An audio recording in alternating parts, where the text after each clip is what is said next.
Chapter 274. None of the officials in the court believed that Zhang Chun had any ulterior motives for impeaching Cui Ming. Although Zhang Chun and Li Mu both disowned each other and disliked each other, they had one thing in common, and that was that they had no selfish motives. The old party and the new party fought each other because the competition in the imperial court was related to their actual interests. No matter how fierce Li Mu and Zhang Chun were, there was no real benefit for them. He couldn't possibly frame Assistant Minister Cui just because he was jealous that he was more handsome than him. Zhang Chun snorted coldly, "Whether I'm framing you or not, we'll know once we check Cui Ming's soul." At the front of the court, someone stepped forward and said coldly, "Impudent! Lord Cui is the Emperor's son-in-law, a fourth-rank official. How can he be humiliated just because of your one-sided words?" The art of soul manipulation was a common method used by the government to investigate cases. For a suspect in a case, as long as they used the art of soul manipulation on him, they could easily break through his psychological defenses and make him spill all the secrets in his heart. Of course, the prerequisite was that the target was a mortal who had yet to condense his soul. After a cultivator condensed his soul force would be strong and it would be difficult to manipulate his soul. After 3 souls fused and condensed into a nascent spirit, it would be even more difficult to manipulate the soul. The person who manipulated the soul had to be several realms higher in cultivation than the person being manipulated. Under the art of soul manipulation there were no secrets. However, all cultivators had secrets and opportunities. Some secrets couldn't be easily exposed in front of others. For cultivators, soul manipulation was a great taboo. There was nothing more humiliating than soul manipulation and soul searching. As a fourth-rank official and the Emperor's son-in-law, as long as he didn't commit a major crime like rebellion, the court, even the Emperor, couldn't perform soul manipulation and soul searching on him. Once this precedent was set, all the officials in the court would be in danger. No one knew when their thoughts and past would be exposed naked in front of others because of something. This was a bottom line that couldn't be easily crossed at the national level. Furthermore, it wasn't impossible for experts to tamper with their memories and souls. Relying too much on them would sometimes backfire. After the Minister of Personnel scolded Zhang Chun, Cui Ming stood up and said, "I've always been open and above board. I'm willing to accept the soul search, Your Majesty. Please clear my name." As soon as he said this, some of the officials in the hall revealed strange expressions. Cui Ming's words were either honest and upright and had a clear conscience, or he was fearless and confident in dealing with the Emperor's soul searching. Regardless of the situation, even if the Emperor really did use soul searching, he probably wouldn't be able to find anything. And His Majesty would never do that. Because of a baseless and groundless case, the Emperor's son-in-law, a rank 4 official, had already crossed the bottom line of the royal court, and it would bring even greater chaos to the royal court. Cui Ming pointed to the sky and said, "I swear on the heavens and earth that if I lie, I will be struck by lightning and die a horrible death." In order to prove his innocence, he didn't hesitate to swear a Tao oath. This changed the opinion of some of the officials in the royal court. Cultivators respected the heavens and earth, and they wouldn't swear a Tao oath easily. A Tao oath wasn't just an oath, it also had a certain mysterious power, and could be considered as a kind of supernatural power. However, a Tao oath did not represent everything. Although many people would shout, "If I violate a Tao oath, I will be punished by the heavens," when making an oath, if every oath could be fulfilled, why would there be a need for the imperial court and the government to make an oath to the heavens when encountering unpredictable situations? Swearing a Tao oath couldn't completely prove Cui Ming's innocence. After a while, the Empress's voice finally came from behind the curtain. "This case will be jointly investigated by the Ministry of Justice and the Imperial Clan Temple. Assistant Minister Cui will have to cooperate with the investigation." Cui Ming said, "Yes, Your Majesty." Sheng Guanli stepped forward and said, "The court is dismissed." From the beginning to the end, the Empress only mentioned Cui Ming and didn't mention Prince Shou. The officials also tacitly chose to forget about it. Prince Shou was a former member of the royal family, and his identity was sensitive. As long as he didn't commit any serious crimes, it wouldn't be easy to deal with him. Cui Ming's identity was noble, and even if he was involved in a case, his freedom wasn't restricted. When he left the Ziwei Hall, he glanced at Zhang Chun and then went to the secretariat. Zhang Chun walked out of the hall and Minister Feng chased after him. He said angrily, You Zhang Chun, you really have the guts of a leopard. You dare to talk nonsense in the royal court without any evidence? Do you think the prince consort can make a false accusation? If the Ministry of Justice finds out that Lord Cui is innocent, your official position will be gone." Zhang Chun glanced at him indifferently and said, You can say that after his innocence is proven. Minister Feng left angrily and Li Mu walked up from behind. Zhang Chun looked at him and asked, "Are you sure you have a witness?" Li Mu touched the ring on his finger and said, "Don't worry, even if the Ministry of Justice and the Zongjing Temple weren't willing to punish Cui Ming, they had to follow the Empress's orders. The court was set up in the Ministry of Justice. To prevent the Zongjing Temple and the Ministry of Justice from being biased, the Empress added that the trial would be held in public. The meaning of public trial was that all the procedures would be supervised by other officials or the people. The trial process would be transparent, and any favoritism would be avoided. The person who sued Cui Ming was Zhang Chun, so he naturally couldn't be absent. The Zongjing Temple was attended by Prince Shou, and the Ministry of Justice was presided over by Assistant Minister Zhou Zhong. Other than that, there were a few officials from the Censorate and the Dali Temple. Li Mu was one of the officials from the Censorate. The people of Shindu also heard about it, and they all gathered outside the Ministry of Justice. Cui Ming was a relative of the emperor, and also an important official in the royal court. The country's scandal shouldn't be aired in public. Under normal circumstances, the Zongjing Temple's trial would be held in secret. This time, the Ministry of Justice didn't let the people in and closed the door. Since the people couldn't see what was going on inside, the discussions became even more heated. Who are they interrogating? Why are they making such a big fuss? I saw many officials entering earlier and they didn't even let us in. I know. My relative works in the Zongjing Temple. Yesterday, Lord Zhang and the head of the Zongjing Temple quarreled. I heard that Prince Consort Cui committed a huge crime, and Lord Zhang wanted to investigate it, but the head of the Zongjing Temple refused to let him. What crime did Prince Consort Cui commit? I heard that he killed his wife and her family for his future. Tisk, that's so vicious. Isn't he more detestable than Qin Shimi? I don't know if it's true or not, but the people interrogating Prince Consort Cui are the Assistant Minister of Justice and the head of the Zongjing Temple. They are in cahoots, so what can they get out of it? In the court of the Ministry of Justice, Cui Ming's case was presided over by Assistant Minister Zhou Zhong of the Ministry of Justice, and Prince Shou of the Zongjing Temple as his assistant. In terms of status, relatives of the royal family and officials of the fourth rank and above were under the jurisdiction of the Zongjing Temple. However, after Zhang Chun impeached Prince Shou in the imperial court, although the emperor did not punish him, it was still inappropriate for him to be the presiding judge. Although Cui Ming was the defendant, he could sit in the court because of his noble status. Zhang Chun, on the other hand, had to stand at the side. Behind the table, Assistant Minister Zhou Zhong of the Ministry of Justice patted the gavel and looked at Zhang Chun. He asked, "Deputy Zhang, you said that Assistant Minister Cui killed the Chu family in Yangqiu County 20 years ago and framed the Chu family for colluding with the heretical cultivation. Do you have any evidence? If you don't, the crime of wantonly framing a relative of the royal family and an important official in the imperial court is not light." Cui Ming sat on the chair with a calm expression. He looked calm, but his attention was all on Zhang Chun. When Zhang Chun found out about this, he did not panic. What he feared the most was how Zhang Chun found out about the matter between Su He and Chu Yun'er more than 20 years ago. If Zhang Chun accidentally found out about the matter between the Chu family and Su He when he was the county magistrate of Yangqiu County and used this to slander him and ruin his reputation in Fairy's capital, he would make Zhang Chun pay an even more painful price after this matter. He was worried that Zhang Chun really had some information that could be used against him. Zhang Chun raised his head and looked at Zhou Zhong. He smiled and said, "I've been the county magistrate for more than 10 years. Without evidence, how would I dare to slander the current emperor's son-in-law?" Cui Ming's eyelids twitched.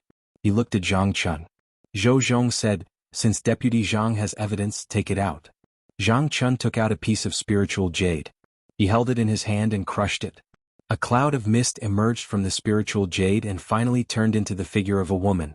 It was Madame Chu, who had been stripped of her sword spirit identity by Li Mu. The moment Madame Chu appeared, she saw the figure sitting on the chair. For more than 20 years she had been thinking about this figure all the time. She wanted to drink his blood, eat his flesh, and burn his soul with ghost fire day and night. The intense hatred made her lose her mind in an instant.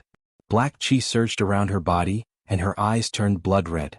She pounced on Cui Ming and said sternly, "Cui Ming, give me your life."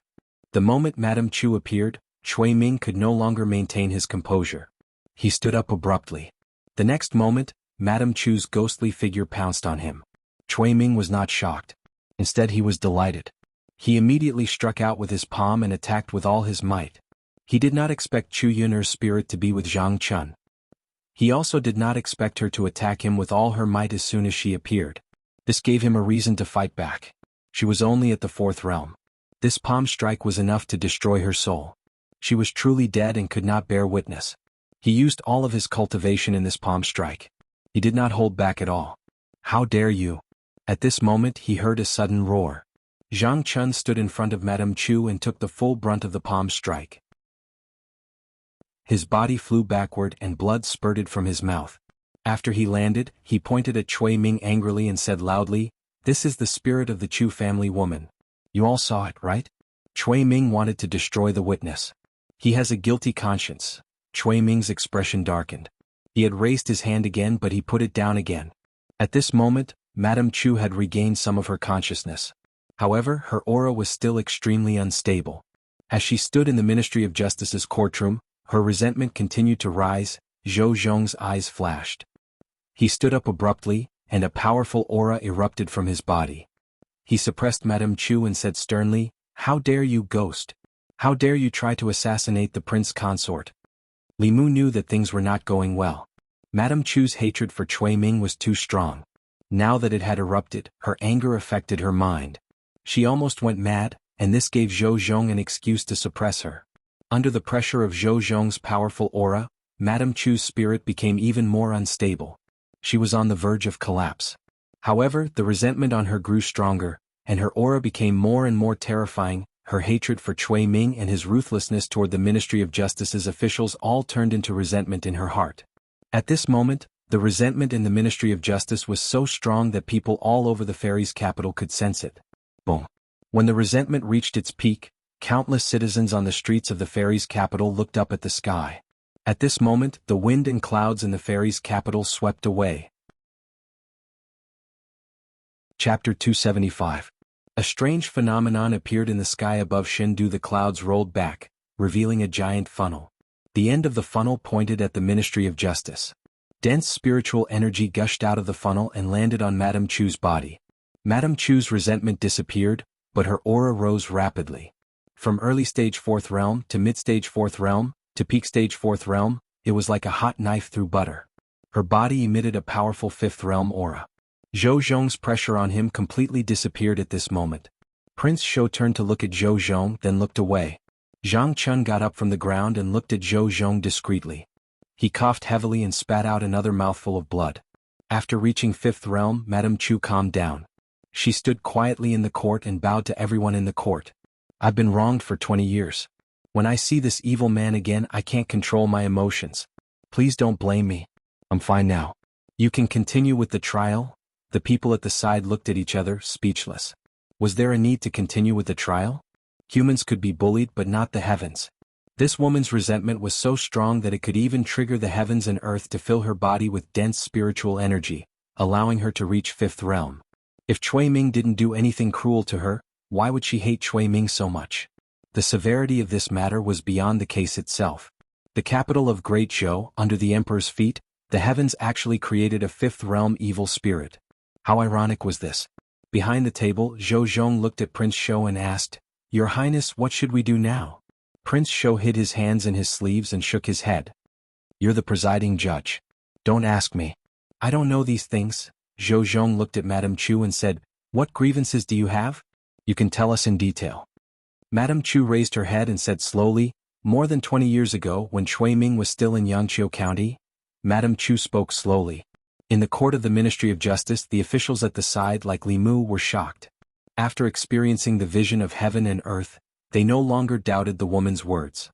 According to her, Princess Yunyang's son-in-law, Cui Ming, the assistant minister of the Secretariat, was a complete beast.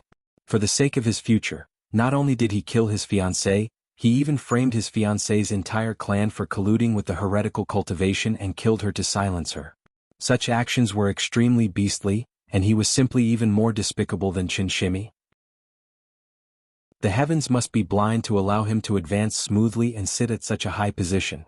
After their impression of Cui Ming changed, some people even began to suspect that the collusion of the Zhejiang prefectural governor with the demon sect was also a trick he had used in order to step on the corpses of the Zhejiang prefectural governor's family and advance in the officialdom.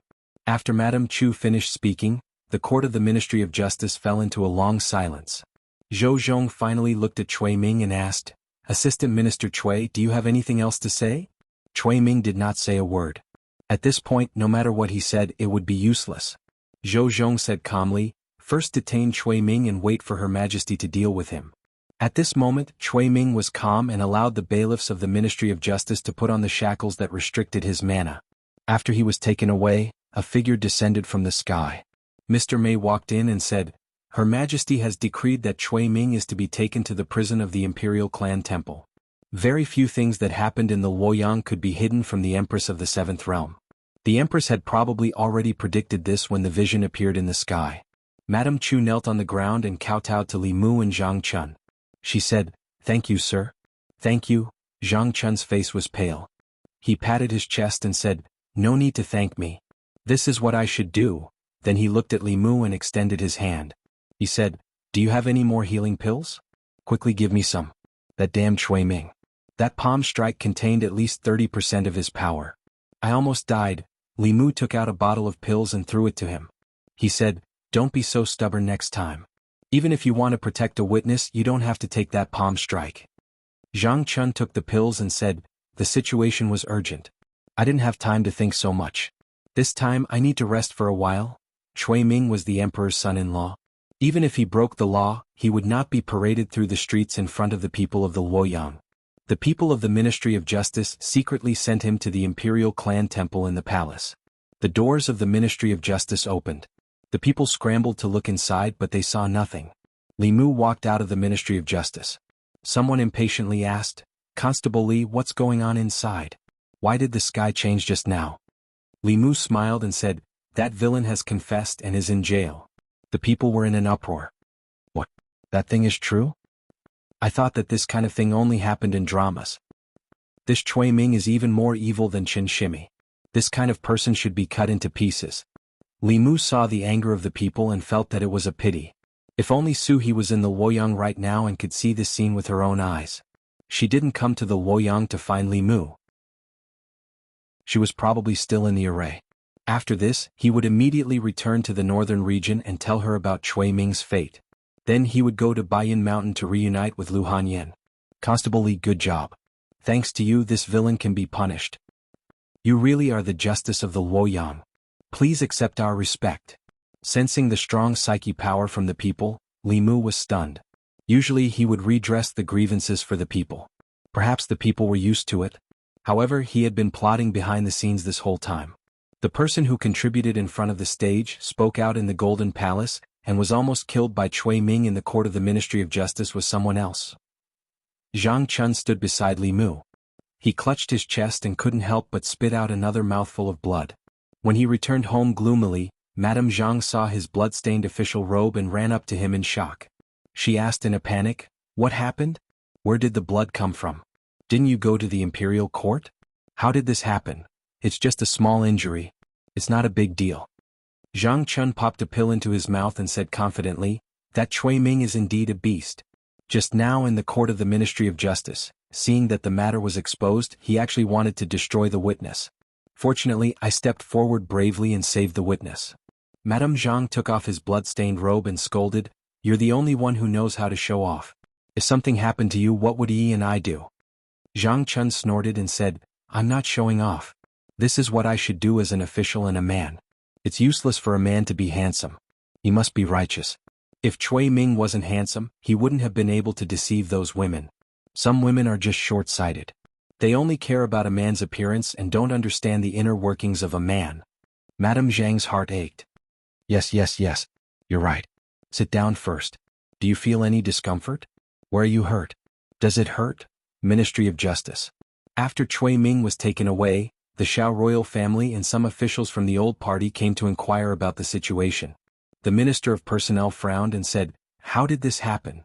Zhou Zhong shook his head and said, "I also didn't think that the woman's resentment would be so deep.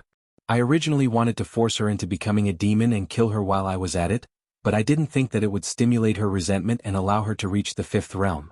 It's all my fault," the Minister of Personnel said. "You can't blame Lord Zhou. No one expected this to happen. I didn't expect Assistant Minister Cui to have such a terrible past. He's in big trouble this time," Prince Shou said, since he's in the Imperial Clan Temple, I'll think of a way to get him out. You can't.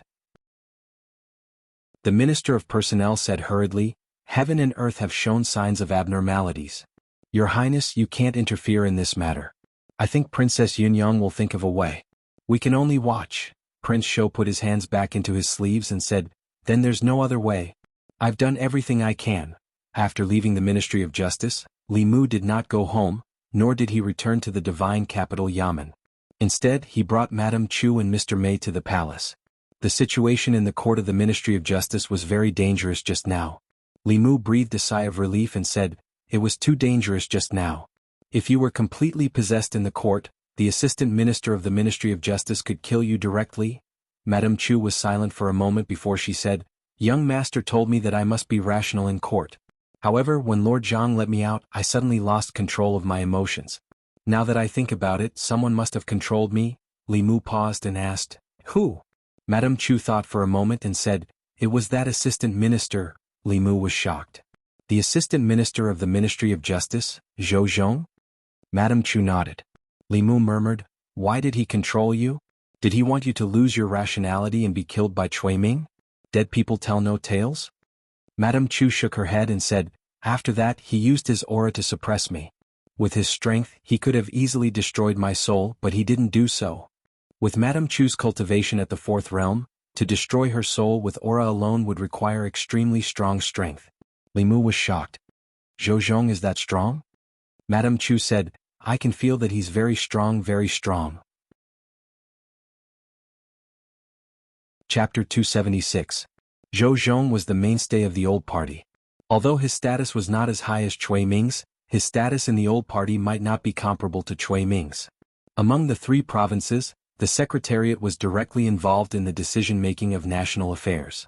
However, how to interpret national policies and implement them was the responsibility of the 6 ministries of the minister. Among them, the 6 ministries had a lot of freedom to act. There were many cases where they agreed in public but disobeyed in private.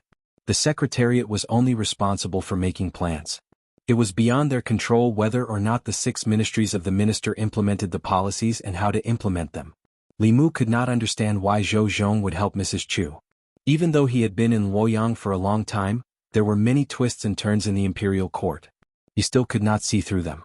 Maybe Zhou Zhong and Cui Ming had old grudges and wanted to use Mrs. Chu to get rid of him. Or maybe he was just like Zhang Chun, a middle-aged man who was jealous of his excellent peers. Mr. Mei led Li Mu and Mrs. Chu into Shangyang Palace. Mrs. Chu was already in the 5th plane and was one of the strongest in the world.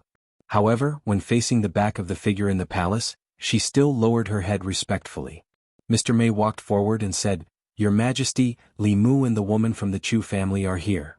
Mrs. Chu knelt on the ground and said respectfully, Your Majesty, I am your humble servant.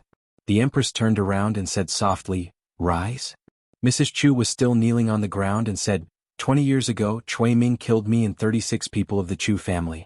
I beg your Majesty to uphold justice for me. The Empress raised her hand slightly and Mrs. Chu could no longer kneel.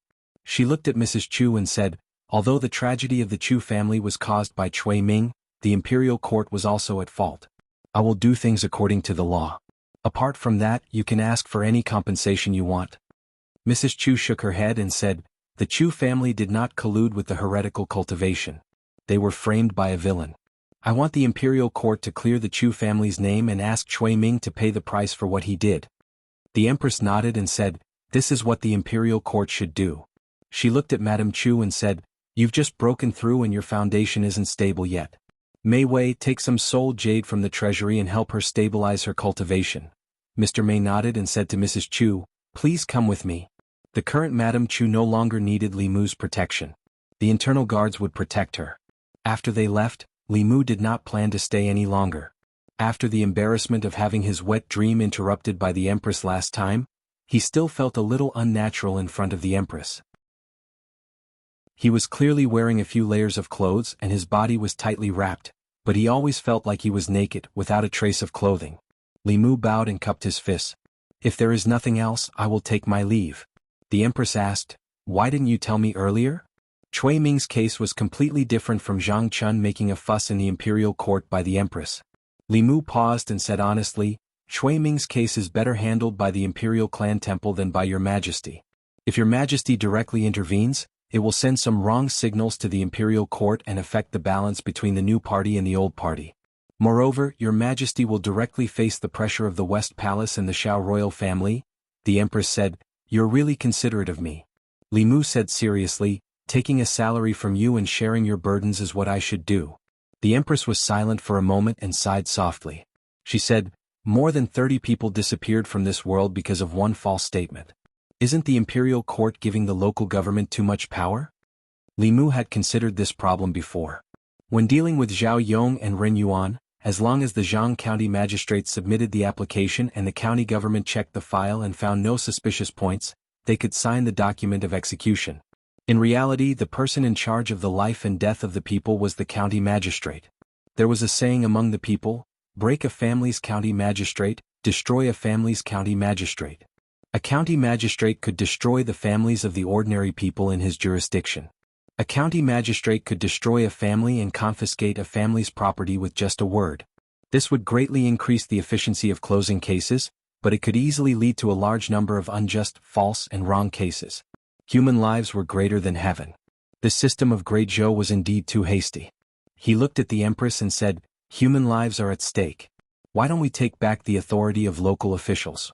Sentences above execution need to be submitted to the Ministry of Justice for approval and finally handed to your Majesty for approval and then sent to each county." The Empress thought for a moment and nodded. "Your suggestion is very good. When you leave the palace, go to the Hall of Secretaries to pass on my decree.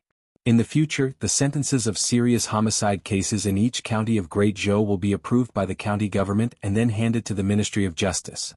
Li Mu cupped his hands and said, "Your subject obeys." Unknowingly, the distance between him and the Empress was one step closer. Things like passing on decrees should have been done by Shangguanli. In the eyes of the officials, she was the spokesperson of the Empress. If this continued, the day when he replaced Shangguanli was not far away. Standing in front of the Empress, he felt as if he was naked. Li Mu opened his mouth again and said, "Your subject will go to the Hall of Secretaries to pass on the decree." The Empress nodded and said, "Go." He took 2 steps and the Empress's voice came from behind him. "Do you need me to reward you with a few maids?" Sure enough, the Empress still remembered that matter. Li Mu said awkwardly, "There's no need. Thank you, Your Majesty. Your subject will take his leave." Although the Empress had good intentions, even if she rewarded Li Mu with a few beautiful maids, Li Mu would not dare to accept. Not using them was one thing. If Lu Hanyin returned home and saw a group of beautiful women in his house, he would be jealous on the first day.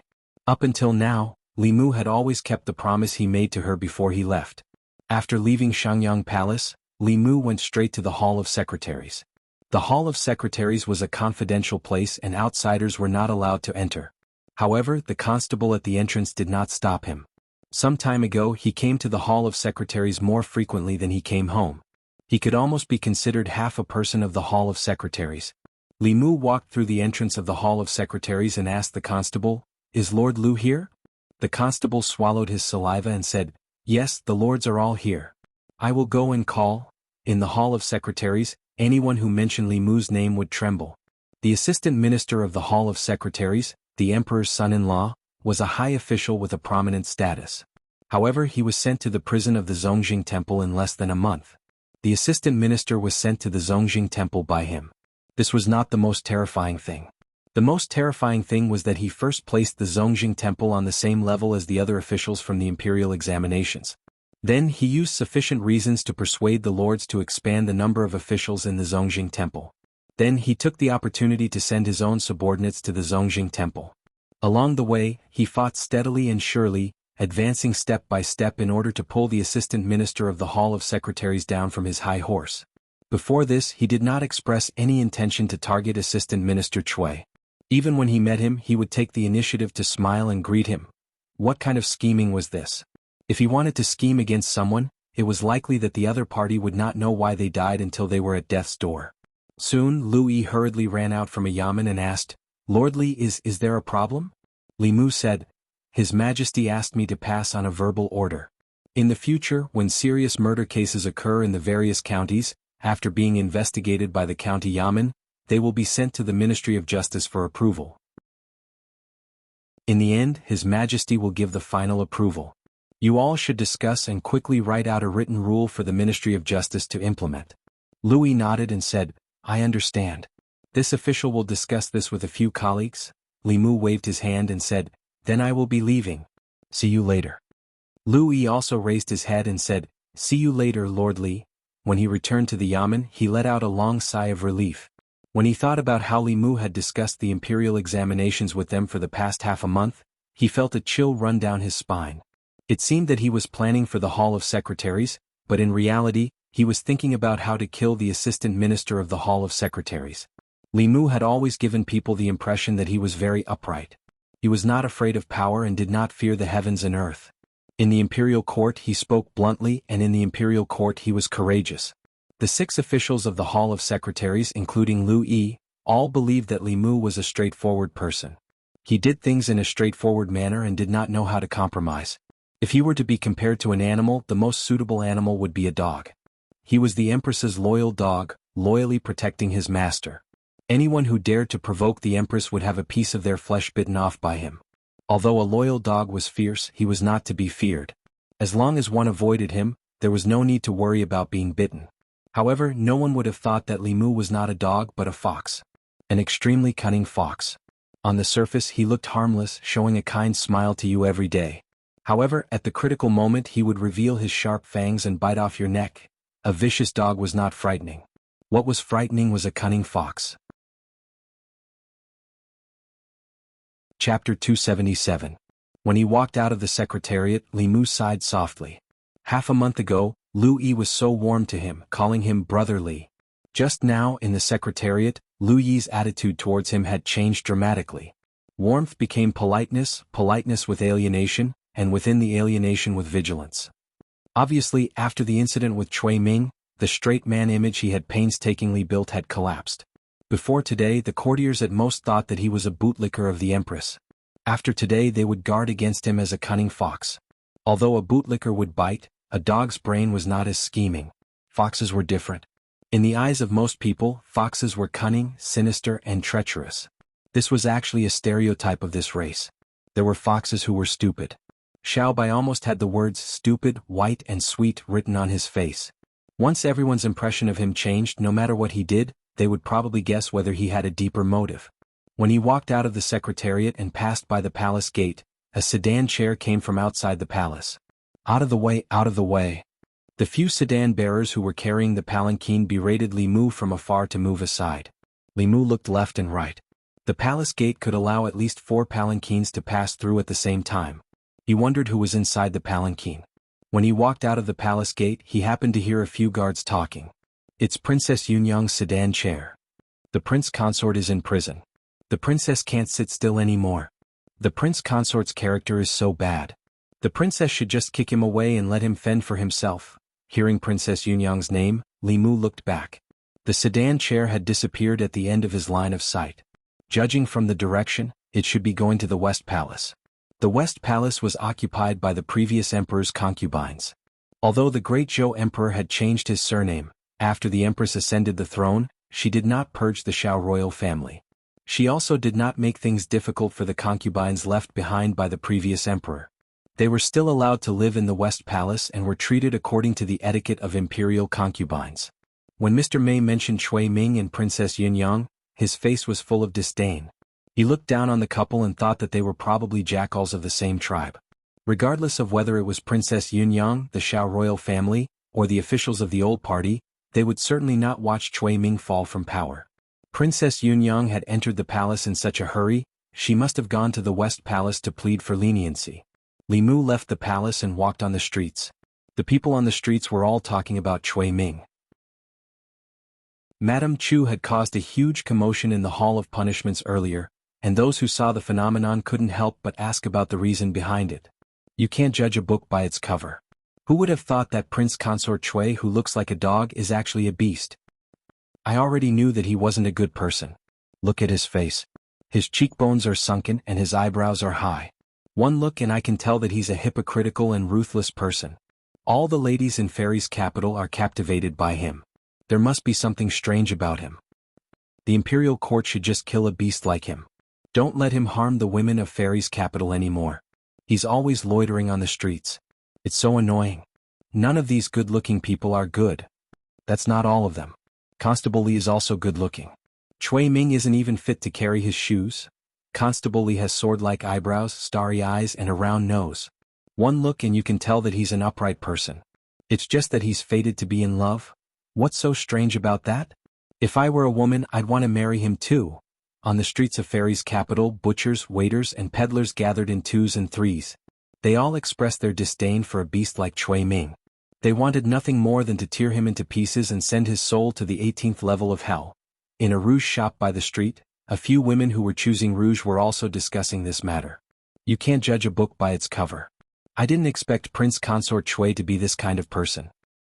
To think that I like him so much. I even dreamt of him the day before yesterday. I didn't expect him to be such a beast. Two young women sighed while choosing rouge. Their last companion snorted and said, no matter what Prince Consort Chui does, I'll still like him. He'll always be the prince consort in my heart. A woman frowned and said, how can you be like this? He killed his wife and dozens of her family for his future. How can you like someone like this? Do you still have any sense of right and wrong? The woman pouted and said, I just like him. So what? Is it against the law to like someone? I just saw the princess's sedan enter the palace. Princess, you must think of a way to save the prince consort. Save your grandma's leg. The owner of the rouge shop took the rouge she was looking at from her hand. He was so angry that the muscles on his face twitched and the veins on his forehead popped. He shouted, get out. You're not welcome here. Get out. The woman was stunned for a moment. When she came back to her senses, she said angrily, you dare to scold me. The shopkeeper grabbed her arm and chased her out of the shop. He said angrily, not only do I dare to scold you, I also dare to hit you. I'll remember your donkey face. From now on you're not allowed to step into my shop. Otherwise I'll hit you every time I see you. Seeing the shopkeeper raise his hand, the woman ran away. The other two women glanced at her and did not chase after her. Li Mu looked at the woman running away and sighed in his heart. There was no lack of people like this woman. Fortunately, there were only a few people like her. In the hearts of most people, justice still existed. The shopkeeper of this rouge shop was a kind person. Li Mu went into the shop and bought 2 boxes of rouge. It could be considered as taking care of his business. Xiaobai was a natural beauty. Even without makeup, she was still a peerless beauty. However, Li Mu felt that it was better for her to dress up. This way she could reduce her charm and prevent him from having some messy dreams at night. Ever since the Empress had discovered that they slept together in the dream, she had never visited Li Mu's dream again. Li Mu had once asked Li Si this question. Of course, this was under the premise of concealing the Empress's identity. Li Si said that if a woman disregarded her identity and often went to meet a man at night, it was not because of love, but because of loneliness. Between Li Mu and the Empress, there was naturally no such thing as the former. But how could the Empress be lonely? Li Mu initially thought that Li Si was talking nonsense. However, the more he thought about it, the more he felt that what he said made sense.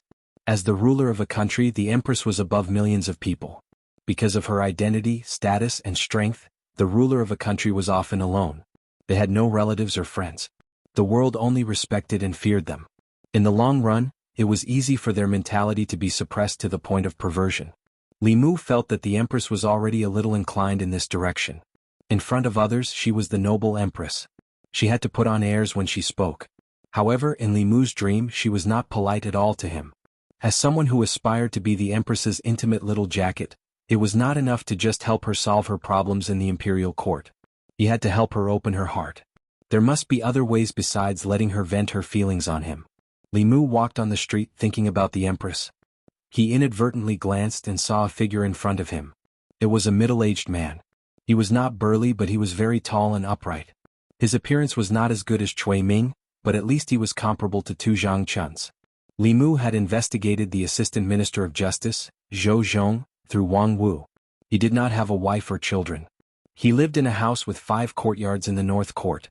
This house was bestowed by the previous emperor. Other than Zhou Zhong himself, there was only an old servant in the house. There were no other maids or servants. Li Mu did not understand why Zhou Zhong would join the old faction. His life was tight. Although the mansion he lived in was big, there were no maids or servants.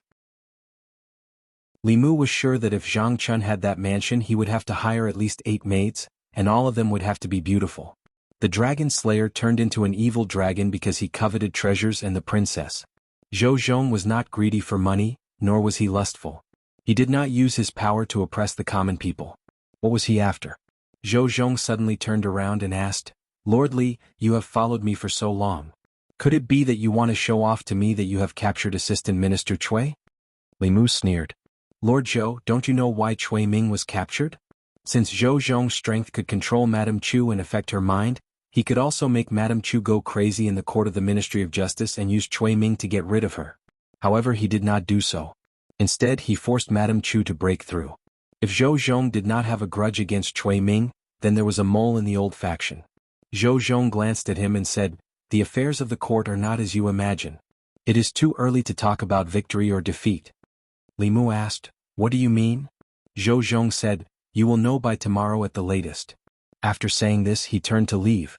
After taking 2 steps, he paused and turned back to say, "The Chu family's matter can be considered a wake-up call for the court. If you really want to serve the people wholeheartedly, you should propose to His Majesty to take back the right to kill the people in each county." Li Mu said, "Lord Zhou, you don't have to worry about this. I have just reported this matter to His Majesty. In the future, after the counties review the cases, the case files will be submitted to the Ministry of Justice for review. His Majesty will approve it and distribute it to the counties." Zhou Zhong nodded and said, "That is good." Li Mu thought of something. He looked at Zhou Zhong and asked, "If I remember correctly, Lord Zhou pushed for this law reform more than 10 years ago. Why was it abolished later?" Zhou Zhong said indifferently, "Because His Majesty found it troublesome." Li Mu cursed inwardly. Many of the decrees and laws of His Majesty's time were left to this day. The good great Zhou was ruined by His Majesty. Now that the world was taken over by His Majesty could only blame His Majesty. Thinking of His Majesty, Li Mu could not help but think of the Empress. He sighed and said, "Her Majesty is still the most brilliant." Zhou Zhong nodded in agreement and said, "Although loyal dogs are hard to come by, they must meet a wise ruler." Li Mu rejoiced and said, "Fortunately, I met Her Majesty." Then he realized something. He raised his head and said angrily, "Who are you calling a dog?" Chapter 278. Being a subject and being a loyal dog were two different things. Unfortunately, many people in this world didn't understand the difference between the two. Heaven, earth, ruler, family, and teacher. In people's hearts, these 5 were people that they had to respect and obey. This concept had been deeply rooted in people's hearts since ancient times. People had to maintain respect for heaven and earth, be loyal to their ruler, love their country, be filial to their parents, and respect their teachers. These were all virtues, but being loyal to the ruler was for the sake of love. Love didn't necessarily mean being loyal to the ruler. When faced with an incapable ruler like the previous emperor, being loyal to the ruler was no different from bringing disaster to the country. For the sake of cultivation and to realize the value of justice in his heart, Li Mu was willing to do things for the Great Zhou court and the people of Great Zhou. However, this didn't mean that he would crawl at the feet of the empress and be a loyal dog. The empress might be high and mighty in the eyes of others, but in Li Mu's heart she couldn't be majestic. When he thought of how she had ravaged him in his dreams, the majestic image he had painstakingly built for her collapsed in an instant. Li Mu couldn't see through Zhou Zhong, but he knew that over the years as the assistant minister of the Ministry of Justice, he had shielded many people from the old party. However, he had also made incomparable contributions to perfecting the laws of Great Zhou. If one carefully read commentary on the laws of Zhou, they would discover that Zhou Zhong would amend or add a new section of the law every once in a while. In Wei Bin's case, according to the old laws, there was no doubt that his sentence would have been reduced. However, 2 years ago, Zhou Zhong had defined rape of more than 2 people as a serious case. Wei Peng's law of Great Zhou hadn't been updated in time, and by a freak combination of factors, he had successfully obtained the death penalty for Wei Bin. If one carefully studied commentary on the laws of Zhou, it was easy to discover one thing. In the past decade or so, Zhou Zhong hadn't touched on the interests of the nobles in Chengdu. Ever since the failure of the reform, he had never tried to abolish the penal code. Instead, he had used a silent method to promote the reform of the laws at the lower levels. If he hadn't revised the laws 2 years ago, Li Mu would have been able to see Wei Bin and the others in Chengdu a few years later. Human nature was complicated. It was hard to label someone like Zhou Zhong as a good or bad person. However, there was no doubt that he was a smart person. He would not have said those words to Li Mu for no reason. Regarding Cui Ming, it was still too early to talk about winning or losing. Li Mu pondered for a long time. He was certain that from the perspective of the law, Cui Ming would not be able to escape death unless the Empress protected him. Therefore, Princess Yunyang would definitely persuade the Empress Dowager or Consort Dowager to persuade the Empress. However, with the Empress's character, she would definitely not agree. After feeling sorry for the Empress for a while, he had already walked to the entrance of the Li residence. Li Mu pushed the door open and said, "Xiaobai, come and see what I bought for you." Li Mu stepped through the door and stopped. Xiaobai was squatting in the garden in front of the courtyard, holding a small shovel. Other than Xiaobai, there was also a woman standing in the garden. Xiaobai planted the flowers she had bought a few days ago and patted the soil with the small shovel. She asked, "Sister Zhou, when will these seeds bloom?" The Empress said softly, "Step aside." Xiaobai took the shovel and walked out of the garden.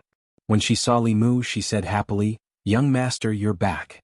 Li Mu had just parted with the Empress at the palace. He had gone to the secretariat and chatted with Zhou Zhong on the street, which had taken up a lot of time. However, she had arrived home before Li Mu. It seemed that she had been at the Li residence for a while. The Empress glanced at him and said, "The palace will not be peaceful for the next 2 days. I came to your place to hide." Li Mu immediately understood what she meant. For Cui Ming's case, Princess Yunyang would definitely ask the Empress Dowager and Imperial Concubine Dowager for help. These people were the concubines of the former emperor and the elders of the Empress. If they lowered their status and pleaded for Cui Ming, the Empress would definitely be in a dilemma. Under such circumstances, it was not a bad idea to not see and not hear. Li Mu thought for a while and asked, "How long will your majesty be hiding here? Do you need me to clean up a room for you?" Xiaobai put down the shovel and said with a smile, "I've talked to Sister Zhou. She will sleep with me tonight." Li Mu sighed. When would Xiaobai become more vigilant?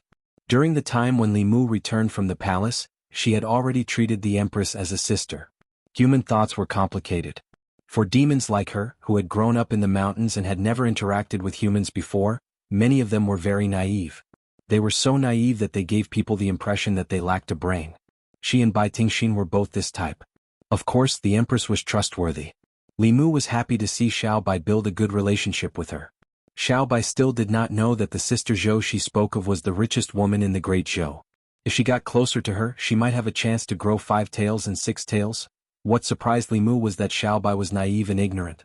She did not have much respect for her status as the Empress. The Empress could actually put down her status and call a little fox sister. She really did not behave like an Empress at all. However, he soon realized that Li Si was probably right. She was powerful and had a high status, but she was also human. Humans would feel lonely. After becoming the Empress, she had no relatives, no friends, and even no enemies. For the sake of the throne, the Shao royal family had fought with the new party to the bitter end. However, what they were fighting for was the position of the next emperor. As the youngest transcendent expert in the Great Zhou dynasty, the Shao royal family would not dare to become her enemy. Li Mu sighed. As a person, she did not even have an enemy. No wonder she would feel lonely. Xiaobai was silly because of this. When others knew the Empress's status, they would respect her and stay away from her. Xiaobai was close to anyone who treated her well. This was the nature of the Heavenly Fox clan. As for Xiaobai, because she was so beautiful that even women could not arouse the slightest jealousy, it was easy for her to capture the Empress's heart. Last time, the Empress gave her a few drops of Heavenly Fox blood essence, allowing her to advance to 4 tails. She remembered this kindness in her heart and probably forgot the task Lu Hanyan gave her. She automatically excluded the Empress from the ranks of fox spirits. While these thoughts flashed through Li Mu's mind, the Empress had already walked out of the garden. She stood outside the garden and gently waved her sleeves. Li Mu instantly felt that the spiritual energy of heaven and earth in the courtyard suddenly became abundant. In the garden, the seeds that Xiaobai had just planted sprouted and broke out of the ground. They grew rapidly at a speed visible to the naked eye. First, green leaves were born and then buds were formed. In a short moment, the buds that had just formed buds were competing to bloom. In a few breaths of time, the garden in the Li residence was full of flowers. Li Mu marveled at the transcendent powerhouse's Taoist magic. Xiaobai was already dumbfounded. She grabbed the Empress's sleeve and said blankly, "Sister Zhou, I want to learn this." The Empress pinched her face and said, "When you grow another tail, I will teach you." Li Mu didn't tell Xiaobai that if she wanted to reach the Empress's level, she would have to grow another 3 tails and become a 7-tailed fox. Spring was a magical power that could be performed by a powerhouse in the creation realm. However, the cultivation of the 5th realm was only at the level of making the withered tree sprout. The Empress's Taoist magic that could make the withered tree bloom in a short period of time required at least the cultivation of the 7th realm. In the small courtyard, the fragrance of flowers filled the air. Xiaobai ran into the garden, sniffing and looking around. Li Mu remembered that there was no more food at home, and the matter of Cui Ming would probably not be resolved in a day or two. In other words, the Empress would have to stay here for at least 2 days. He looked at the Empress and asked, "Your Majesty, what kind of food do you like to eat? I will go and buy it." The Empress said lightly, "I said, you don't have to call me that outside the palace." It seemed that she really didn't like being the Empress. After leaving the palace, she didn't even say, "Your Majesty." However, in this way, Li Mu was a little troubled about how to address her.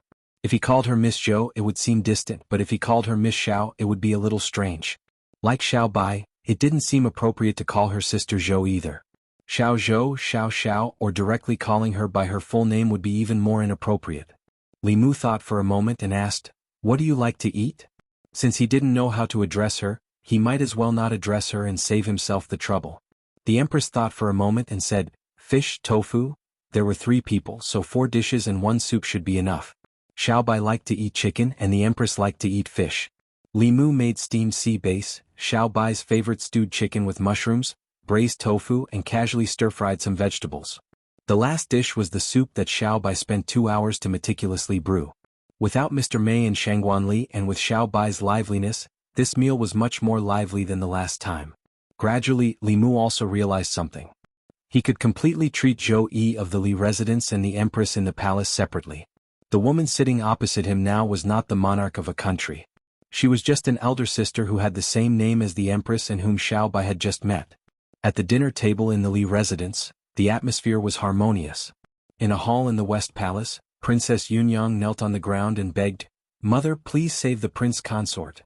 Opposite her, a woman who looked to be about the same age as her and who also looked very similar to her slowly stood up. She said coldly, "Back then, I advised you that Cui Ming's status is not good enough for you, but you refused to listen to me. Now that he has caused trouble, you only know to come and beg me?" Princess Yunyang stepped forward, hugged her leg and said, "Mother, no matter what, he is still my prince consort. I have already lost 1 prince consort. Do you want me to lose another one?" She was her daughter after all. The woman sighed, helped her up and said, "Okay, I will put down my old face and beg His Majesty." Princess Yunyang stood up, wiped her tears and said happily, "I knew it. Mother is the best." A moment later at the gate of Shangyang Palace. Looking at the woman in the palace dress walking slowly, Shangguan Li bowed and said, "Greetings, Imperial Dowager." The woman in the palace dress asked, "Is His Majesty in the palace? I have something to see His Majesty." Shangguan Li looked at the woman in the palace dress, shook her head and said, "Imperial Dowager, His Majesty is not in the palace." Chapter 279. West Palace, Yongshou Palace. The imperial concubine returned less than a minute after leaving the palace. Princess Yunyang hurried out and asked, "Mother, what did she say?" The imperial concubine said calmly, "She's not in the palace." Princess Yunyang's expression changed. She said flatly, "That's impossible. She's no longer a member of the Zhou family. If she's not in the palace, where else could she be?" The imperial concubine said calmly, "It's true that she's not in the palace. She probably predicted that you would ask me to beg her. Tomorrow, the imperial concubine temple will judge the prince consort according to the law. She doesn't want to see us." Princess Yunyang said anxiously, "Mother, what should we do now? You have to help me think of a way." The imperial concubine thought for a while. She looked at her and asked, "Do you really have to save him?" Princess Yunyang nodded and said, "No matter what, I have to save him." The imperial concubine thought for a long time and finally sighed. She walked into her bedroom and took out a wooden box from under her pillow. She opened the wooden box and handed a golden token to Princess Yunyang. She said, "This token was given by the late emperor. I only have one. Take it to the imperial concubine temple tomorrow and give it to Prince Shou. He'll know what to do." Princess Yunyang asked suspiciously, "This token can save the prince consort?" The imperial concubine said, "You just have to do as I say." Li residence. Li Mu put the tofu that the Empress asked for into the boiling pot and sighed. Who would have thought that the Empress of the Great Zhou, a seventh realm transcendent powerhouse, would not be in the palace but sit here and eat hot pot with them? Most of the food in the palace was exquisite. The special feature was that the quantity was small and the presentation was very particular. Of course, the taste was not bad. Needless to say, the culinary skills of the imperial chefs were top-notch. Those who could cook in the palace were all at the top of the industry. The palace cuisine used the best ingredients and had the most meticulous processing. Li Mu was fortunate enough to eat it twice, and it was really a pleasure. In comparison, hot pot was much simpler. Some simple vegetables were put in the pot and boiled. In terms of taste, it was naturally incomparable to the delicacies in the palace. However, when a few people gathered together, their faces flushed red from the heat, and they fought over a piece of cooked tofu. This kind of different atmosphere was something that could never be experienced in the palace. When she was eating in the palace, no one dared and no one had the right to sit with her. Li Mu stole a glance at the Empress. He couldn't help but wonder if the Empress had a twin sister who looked just like her. The one in the palace was the Empress and the one outside was her sister. Li Mu scooped up a piece of meat for himself and said, "Today the Zongjing Temple's final trial of Cui Ming should be over soon." The Empress put down her chopsticks and looked in the direction of the Imperial Clan Temple. She counted with her fingers, and her beautiful eyebrows suddenly furrowed. Li Mu noticed her strange behavior and asked, "What's wrong?" The Empress stood up and said, "I'm going back to the palace." As soon as she finished speaking, her figure disappeared in front of Li Mu and Xiao Bai. Xiao Bai's mouth was stuffed with food, and she swallowed it with great difficulty. She exclaimed, "Sister Zhou is so awesome." Li Mu patted her head and said, "You eat first. I'll go to the palace." The Empress originally planned to avoid the matter of Cui Ming here, but after only one night, she changed her mind. It seemed that something had happened at the Imperial Clan Temple. Li Mu remembered Zhou Zhong's reminder, so he walked out of the house and went straight to the palace. At the Imperial Clan Temple. The final trial of Cui Ming's case was held today at the Imperial Clan Temple. Many officials gathered in the Imperial Clan Temple to listen to the trial. King Shou looked at the old party members with a helpless expression and asked, "The crimes committed by Prince Consort Cui are enough for him to die 100 times. Tell me, what should I do? If I kill him, he's one of us. If I don't kill him, I'll be bending the law for my own benefit. How am I going to explain it to His Majesty and the people? I'm so troubled." The Assistant Minister of the Ministry of Personnel asked, "Is there still no news from the princess and the dowager?" Someone said, "The princess went to the palace yesterday to beg the dowager for help. I heard that the dowager went to see His Majesty, but His Majesty wasn't in the palace." "He didn't return last night?" "Ah, His Majesty didn't return last night?" If His Majesty didn't return to the palace, where else could he have gone? Could it be the Zhou family? Impossible, His Majesty has long lost contact with the Zhou family. He must be hiding from the dowager and the princess. It's obvious that His Majesty doesn't want to get involved in this matter. The Assistant Minister of the Ministry of Personnel coughed and said, "Don't talk about His Majesty. The most important thing now is Assistant Minister Cui." King Shou waved his hand and said, "I can't save him, but I can't not save him either. Who can tell me what I should do?" Zhou Zhong said faintly, "We can't save Assistant Minister Cui. If we save him, it will implicate King Shou. Moreover, King Shou can only save him for a while. When the time comes, King Shou will be implicated and the Imperial Clan Temple will change hands. Assistant Minister Cui's case still needs to be retried, so let's not waste our efforts." King Shou said, "What Assistant Minister Zhou said makes sense. Why don't we just forget about it?" As soon as he said that, an Imperial Clan Temple official ran in and announced loudly, "Princess Yunyang has arrived." "Greetings, Princess." When Princess Yunyang walked in, everyone greeted her. Princess Yunyang bowed to King Shou and said, "Greetings, uncle. You may dispense with the formalities." King Shou waved his hand and said, "Have you found a way to save the prince consort?" Princess Yunyang nodded and said, "I found it." King Shou was stunned for a moment before he reacted. He said in disbelief, "You found it?" Princess Yunyang took out the golden token and said, "Uncle, please take a look." When he saw the golden token, King Shou realized something. He patted his head and said disappointedly, "How could I forget about this?" Princess Yunyang said in surprise, "Uncle, you don't seem too happy?" King Shou sighed and said, "I'm just blaming myself. If I had thought of this earlier, the prince consort wouldn't have to suffer so much." The imperial noble consort didn't tell her the use of the token. Princess Yunyang quickly asked, "Uncle, can this token really save the prince consort?" King Shou took the token and weighed it in his hand. He nodded and said, "This is a token that the late emperor ordered the Ministry of Works to make with meteoric iron in order to reward the important officials of the imperial court. The token is also plated with a layer of fine gold. The holder of this token will be exempted from the death penalty unless they commit treason. There are a total of 13 death exemption tokens." The imperial noble consort was very favored by the late emperor. "It seems that the late emperor also gave her one?" someone asked. "Can the imperial noble consort's token save Assistant Minister Cui?" King Shou nodded and said, "As long as the imperial noble consort is willing, this token can save anyone." When the officials of the old party heard this, they were all delighted. The Assistant Minister of Personnel asked, "Can this token absolve Assistant Minister Cui of his crimes?"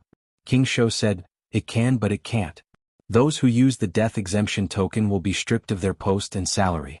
This token can save his life, but he will no longer be the Assistant Minister of the Secretariat. He will only be the Prince Consort in name but not in reality. The Imperial Court will have to take back his residence and no longer give him the salary of a Prince Consort." Cui Ming was the Assistant Minister of the Secretariat. This position allowed them to be the first to know about the state's affairs. They could control the Imperial Court through the decisions of the Secretariat. After the incident in Yang County, the Assistant Minister of Personnel used Cui Ming to order the Imperial Court to reward the evil spirit. Once he lost this position, the old party would lose a large part of their control over the Imperial Court. In other words, even if he could keep his life, he would be useless to the old party. The Assistant Minister of Personnel sighed and said, "This is already the best ending." Moments later, in the Imperial clan estate at the entrance of the prison, Zhang Chun blocked King Shou's path and shouted angrily, "What? You want to release Cui Ming? Cui Ming committed such a grave crime and you want to release him? Do you have no respect for the law?" King Shou held up the token and said, "This is the death exemption token granted by the late emperor. Those who hold this token will be exempted from the death penalty except for those who have committed treason. This is the law." Zhang Chun said loudly, "You are using the death exemption token from the late emperor. What are you doing to His Majesty?"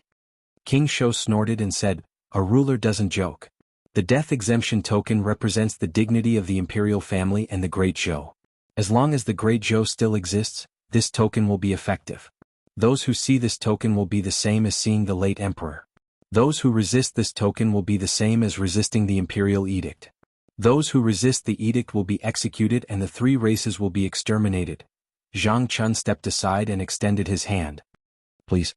When Li Mu arrived at the imperial clan office, he learned from Zhang Chun that Cui Ming had returned with Princess Yunyang.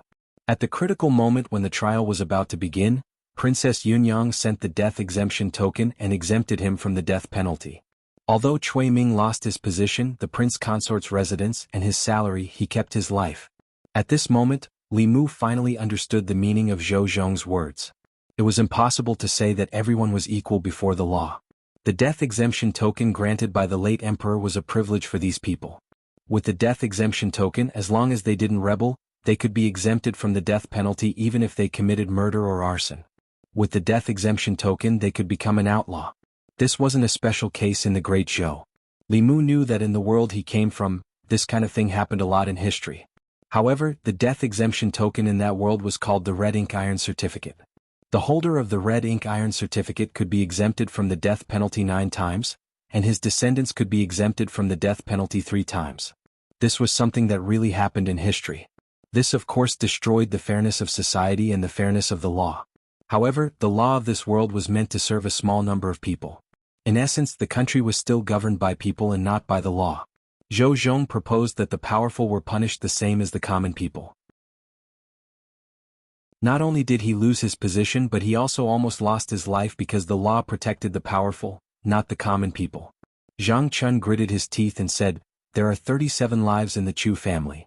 A lousy token in exchange for 37 lives. This damn death exemption token. I heard it." Prince Shou walked out from the side and said, "You dare to say that the death exemption token granted by the late emperor is a lousy token? Zhang Chun, I finally got something on you. What did I say just now?" Zhang Chun looked at Li Mu and asked, "Li Mu, did you hear it?" Li Mu shook his head and said, "No. Zhang Chun looked at Prince Shou and said, "I didn't say anything. Your Highness, don't slander me." Prince Shou snorted at Zhang Chun and said, "I'm in a good mood today. I can't be bothered to argue with you." Zhang Chun gritted his teeth and said, "Don't be happy too early. I won't let that bastard Cui Ming go." King Shou shrugged and said with disdain, "What else can you do? Although a death exemption medallion can only be used once, do you have anything on Assistant Minister Cui? Can you prove that he was the one who framed the Zhejiang prefectural governor? If you can't prove it, then stop boasting in front of me." He glanced at Li Mu and Zhang Chun and said, "Let's go home and watch the opera." Chapter 280. The death exemption medallion can only be used once? Everyone can only be spared once? Li Mu and Zhang Chun looked at each other. They had obtained some important information from King Shou's words. The death exemption medallion was a one-time use item. Moreover, the same person could not be spared twice. This meant that if they found evidence of Cui Ming's crimes, even if Princess Yunyang could take out the death exemption medallion, she would not be able to pardon Cui Ming like this time. It had been more than a decade since the Zhejiang prefectural governor colluded with the devil sect. The chances of a witness surviving were very small. When Su He and Madame Chu died, Cui Ming had not yet started cultivating. This was why there was a possibility that the souls of Su He and Madame Chu still existed. After gaining the support of the Zhejiang prefectural governor, Cui Ming's cultivation would definitely increase greatly in a short time, just like Li Si. At that time, Cui Ming would be even more thorough. The Zhejiang prefectural governor's family would probably not even have their souls left. Using this clue to force Cui Ming to his death was very unlikely. However, Li Mu still had Su He. As long as she came out of seclusion, he could bring her to the divine capital and tell her about what happened back then. No one would be able to protect Cui Ming. Although Su He did not tell Li Mu about her, it was clear that Cui Ming was the first to get engaged to her. Then he gained the support of the Chu clan. Then he killed the entire Chu clan for the daughter of the Zhejiang prefectural governor. After that, he married Princess Yunyang. Li Mu looked at King Shou's departing figure. He had enough reason to suspect that Cui Ming's position in the old faction was really that high. Or was it just because he was handsome that all the men in the divine capital were jealous of him, even if they were his accomplices? This reason was no longer important. What was important was that Li Mu had to return to the northern county. He had planned to return to the northern county after Cui Ming was executed. Now that Cui Ming had been rescued, it was even more necessary for him to go there. After visiting Yu Hanyun and Wanwan on Mount Baiyun, he still had to go to the Bay of Clearwater to wait for Su He to come out of seclusion. She had been in seclusion for nearly half a year. No matter how slow her advancement was, she should have come out of seclusion in the near future. Not everyone was as lucky as Xiao Yu and Madame Chu. On the path of cultivation, Su He had a much harder time. Perhaps it was because her resentment was different from Xiao Yu and Madame Chu. Before Xiao Yu died, she suffered a great injustice. She was able to ascend to the 5th level with her incantation that shook the heavens. Madame Chu's entire clan had been killed. In the past 20 years after her death, she had no other feelings in her heart other than hatred towards Cui Ming. As long as she could kill Cui Ming, she was even willing to let her soul dissipate. This was the biggest difference between Su He and Madame Chu. In Mrs. Chu's heart, there was only ruthless killing intent. However, the feeling that Su He gave Li Mu was that of a living person. She had joy and anger, resentment and worry, and she was also mischievous. She often teased Li Mu until his face turned red. Although they had both died once as spiritual bodies, Madame Chu lived for hatred while Su He lived for herself. Li Mu walked out of the Zongjing temple. He didn't go out of the palace. Instead, he walked towards Shangyang Palace. Before returning to the North County, he needed to inform the Empress. Nominally, he was the arrestor of the Luoyang government and the imperial censor of the palace. However, his most important identity was the Empress's internal guard. The Luoyang government and the censorate couldn't control him. Shangguanli stood outside the gate of Shangyang Palace. Li Mu walked over and said, "I have something to discuss with Her Majesty." Shangguanli turned and walked into the main hall. Soon she came out and said, "Let's go in." Li Mu walked into the main hall and found that Mr. Mei and Madame Chu were both there. Madame Chu's breath was extremely unstable. Obviously, she already knew that Cui Ming had been released. Li Mu walked to her and said, "I hope you don't blame Her Majesty. Her Majesty can't change the fact that Princess Yunyang took out the death-free golden medallion. Even the Empress couldn't do anything about the former Emperor's death-free golden medallion. Although her surname was Zhou and not Xiao, she still had to address the former emperor as father. If she didn't acknowledge the former emperor's death-free golden medallion, she would be unfilial. In history, there was once an emperor of the great Zhou dynasty who gave a golden whip to his important officials. Even the later emperors had to be wary of him. The emperors of a country were all people who wanted to leave their names in history. No one wanted to bear the name of being unfilial. Moreover, the emperor's promise was the country's promise in the eyes of everyone. Even if everyone thought that the death-free golden medallion was unreasonable, the imperial court had to abide by it since it existed. After Madame Chu calmed down, she said, "I don't dare to blame Her Majesty. Cui Ming killed my entire family. Even if my soul is destroyed, I will make Cui Ming pay with his life. Don't be impulsive." Li Mu looked at Madame Chu and said, "I will think of a way to deal with Cui Ming." It was obviously not a good idea for Madame Chu to go against Cui Ming. She had just advanced and her strength was not stable. Cui Ming had been in the creation realm for many years and was not weak. He probably had many trump cards. If she took revenge, she would just be courting death. At this moment, the Empress said calmly, "With Cui Ming's temperament, there is a high possibility that the incident with the Zhejiang County chief was framed by him. Unfortunately, too much time has passed and it is impossible to deduce. We can only search Cui Ming's soul." Li Mu hurriedly said, "Your Majesty, we can't make an exception." Everyone, including Li Mu, had their own privacy and secrets. If the imperial court made an exception, Pandora's box would be opened. This would have a worse impact than the death-free golden medallion and the silver law of guilt. There were no secrets between people. Everyone was selfless and didn't hide anything. They didn't commit any crimes. This sounded wonderful, but it was terrifying when one thought about it. Even when the government searched the souls of people, it had to be based on a large amount of evidence. If they could pry into people's minds based on guesses, the order of the world would be messed up. Li Mu hoped that Cui Ming would die, but he could not cross the line. He looked at the Empress and said, "Your Majesty, I want to go back to the North County. When Cui Ming was in Yangqiu County, the first woman he killed has turned into a ghost cultivator. We are friends. If we invite her, we can sentence Cui Ming to death. At that time, no one will be able to protect him." Madame Chu looked at Li Mu and finally understood why Li Mu wanted Cui Ming to die. She asked, "You know that girl?" Li Mu nodded and said, "She is my friend." Madame Chu sighed and said, "I have wronged her." Li Mu shook his head and said, "The person who killed her is Cui Ming. It has nothing to do with you." The Empress thought for a while and said, "You have offended many people in the Immortals' capital. I will let Mei Wei go with you." Li Mu shook his head and said, "No need. Even if there is an accident, I can protect myself." He had also reached the level of supernatural power. The power he could use was stronger than the mana of Madame Chu and Su He. With the help of various spells, he could close the gap between normal cultivators in the Destiny realm. If he counted in the talisman's treasure, he could fight with the cultivators in Dongxian for a while. Li Mu refused to be escorted, and the Empress did not insist. She said, "Remember to come back before the imperial examinations. I hope you can participate in the examinations this time." There were still 2 months before the examinations. No matter what, it was enough. The way to become an official in the Zhou dynasty had changed. The imperial examinations had become the stepping stone. If Li Mu wanted to play a bigger role in the court, he had to participate. As long as he could pass the examinations, no matter what the Empress arranged for him in the future, no one could object. After asking for leave from the Empress, Li Mu returned home. He packed his things with Little White and planned to leave as soon as possible. The news of Princess Yunyang using the death exemption medallion to save the prince consort had spread throughout the divine capital. When the people of the divine capital heard this, they fell into a long silence. In the play, Qin Shimi abandoned his wife and son, and in the end he was punished by the heavens. The audience was delighted. However, in reality, Prince Consort Chui killed his wife and exterminated his family. He bore the burden of dozens of lives, but he was still able to get away with it.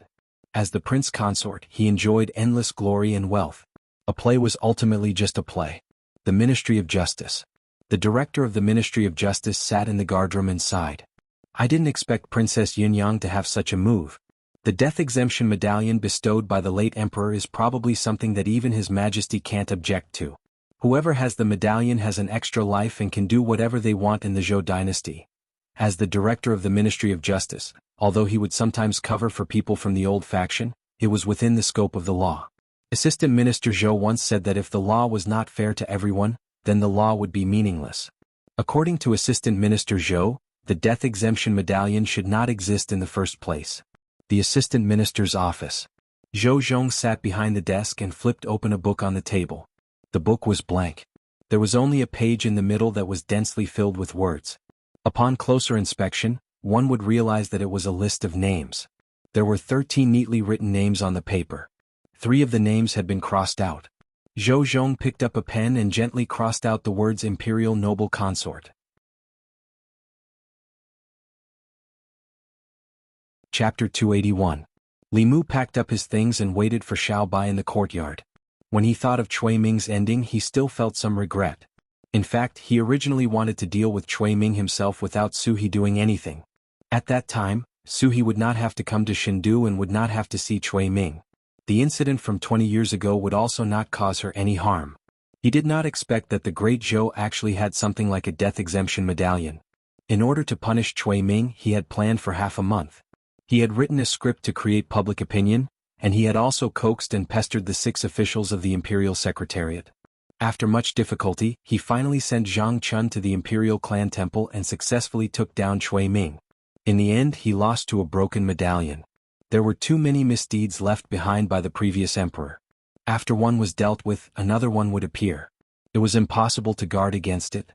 If he lived for a few more decades, the great Zhou would be destroyed by his hands sooner or later. A piece of scrap metal could destroy the justice of the law. It was the biggest stain on the great Zhou's law and could not be tolerated. When he returned from the northern county, he would sooner or later turn those medallions into real scrap metal. Xiao Bai walked out of the room with a small bag on her back. She happily said, "Benefactor, I'm done packing. Let's go." Li Mu looked at the bulging bag on her shoulder and said helplessly, "We're not moving. Why are you bringing this?" Xiao Bai tightened the bag and said, "This is a gift for Sister Lu and Wanwan." Although the little fox was usually a little silly and dull, she was very considerate. Li Mu did not say anything else. He was about to leave when he suddenly thought of something. He asked Xiao Bai, "When we return to the northern county, if Sister Lu asks you if I've been fooling around in Chengdu, how will you answer?" Xiao Bai said without hesitation, "Other than me, there are no other little fox spirits by your side." "Very good." Li Mu patted her head and said, "Let's go." Not being a womanizer was completely different from not having a woman by his side. In addition to Mr. Mei, Li Mu had close contact with her friends in the great music bar, including Miao Miao Inin, Little 7, 16 and the Queen, who had come here twice for free meals. Although Li Mu had a clear conscience, he still wanted to give Xiao Bai a heads up in advance so that she wouldn't stupidly shoot her mouth off and say something she shouldn't. Now, it seemed that the little girl was not as foolish as Li Mu had imagined. The two of them left the city and walked out of the no-fly zone outside the divine capital. Li Mu looked back at the distant divine capital and took out 2 high-level talismans. He handed one to Xiao Bai and stuck the other to himself. In the next moment, the two of them flew into the air and disappeared into the horizon. He had many enemies in the divine capital. Since he dared to swagger out of the divine capital, he naturally had something to rely on. Lu Hanyin had asked Li Si to give him a thick stack of high-level talismans for escaping. Anyone with ulterior motives who wanted to follow them under the Dongxian wouldn't even be able to see their backs. Not long after the two of them disappeared on the main road, not far behind them, a cloaked figure lifted the bamboo hat on his head, and a look of shock appeared on his face. So fast. He looked up at the sky in front of him. In a few breaths he could no longer see the two of them. Even if he used his fastest Dharma treasure, he couldn't match their speed. He stood in the same place for a while and had no choice but to turn back. Entering the fairy's capital again, he circled around a few streets before entering a mansion in the southern courtyard. After entering the mansion, he walked straight to the deepest courtyard. A short conversation could be heard from the courtyard. A moment later, the sound of tables and chairs being overturned, porcelain shattering, and a woman's hysterical cursing could be heard from the room in the courtyard. The princess residence. After returning from the imperial clan temple, the prince consort's residence had been searched. Everything in the prince consort's residence, including the residence, had been confiscated by the imperial court. Cui Ming could only stay in the princess residence. In a bedroom of the princess mansion, moaning sounds rose and fell one after another, continuous and unending. 4 hours later, Cui Ming walked out of the bedroom. When he pushed open the door, he could vaguely see the scene in the room. Chui Ming stood in the courtyard and adjusted his belt. A servant walked in from outside and bowed. Prince Consort, Li Mu just left the divine capital. Chui Ming's face darkened when he heard Li Mu's name. He had used more than 20 years to climb step by step to the position of Assistant Minister of the Secretariat. During this time he had gone through countless hardships and setbacks and spent a lot of essence and blood to reach his current position. In one night, Li Mu had made him lose everything. This huge difference in turn had almost caused his mentality to completely collapse and give birth to an inner demon. Although he had suppressed it with great difficulty, he had also lost several years of cultivation, causing his realm to drop greatly. He had almost fallen from the creation realm to the transcendent realm. This matter would not only affect his future cultivation, but he could only wait until the Shao clan regained the throne if he wanted to make a comeback. All of this was because of Li Mu. He wanted to skin him alive, pull out his tendons, remove his bones, and refine his soul. However, in the divine capital, with His Majesty protecting him, he had no chance to do so. Li Mu's departure from the divine capital was exactly what he wanted. Chui Ming asked, "Where did he go?" The servant said, "From the direction he left the city, it should be the North County." North County? Chui Ming's face darkened when he heard this. The North County meant a lot to him. The North County was his starting point. He had taken his first step in the North County and walked step by step to where he was today. However, the North County was also his final destination. Because of his carelessness in the North County more than 20 years ago, his 20 years of accumulation and hard work had gone to waste. Chui Ming muttered, "Li Mu is as cunning as a fox." Many people in the divine capital hate him to the bone and want him to die without a complete corpse. Why would he suddenly leave the divine capital and go to the North County? Could it be? Chui Ming suddenly woke up. Could it be that he wants to find Su He? The moment he thought of this, his face turned completely gloomy. Madame Chu had already made him lose everything. If the fact that he had killed Su He in order to climb up to the Chu clan was exposed, even the death exemption medallion would not be able to save his life. He could either leave the divine capital now, or Li Mu would leave the divine capital and never come back. He could let him and Su He, who was very likely to become a ghost cultivator, stay in the North County together forever. Chui Ming asked in a low voice, "Has Elder Lu come back?" The servant shook his head and said, "No." Chui Ming was puzzled. He had sent Elder Lu to the North County to investigate Chu Yun'er and Su He. It had been more than half a month and there was no news from him. As a fifth realm cultivator, as long as he left the divine capital and did not offend the 4 sects and 6 schools of Buddhism and Taoism, he could do whatever he wanted in any county. It was unlikely that anything had happened to him. However, if nothing had happened, why had there been no news at all for so many days? Chui Ming paced in the courtyard. After Elder Lu left, there was no one around him that he could use. However, Li Mu and Su He were bound to die. If they did not die, Chui Ming would be the one to die. Chui Ming's expression changed for a while. Finally, he gritted his teeth and flipped his hand. A palm-sized bronze mirror appeared in his hand. He walked to the study and bit his fingertip. Using blood as ink, he wrote a few lines on the bronze mirror. Then he put down the bronze mirror and crossed his hands. After forming a few seals, he sent his spirit energy into the bronze mirror. A white light flashed on the bronze mirror, and the blood-red words on it slowly disappeared, as if they were being swallowed by something. Imperial Palace. In the Imperial Garden. The garden was full of flowers.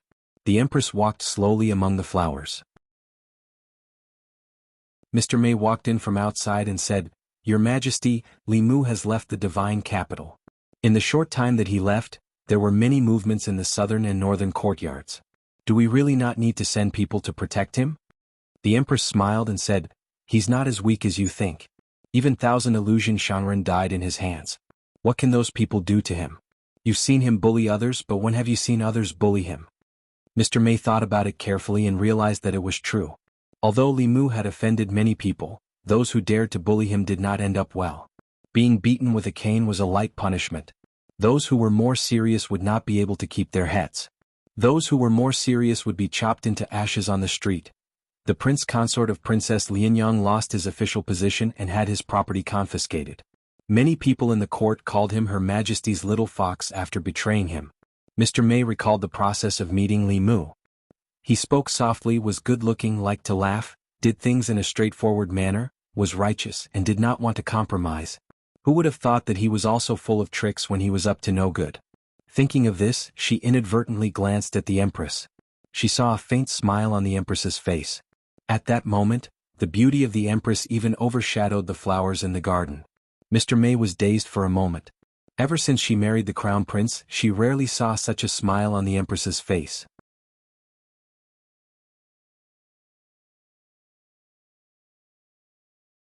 Chapter 282.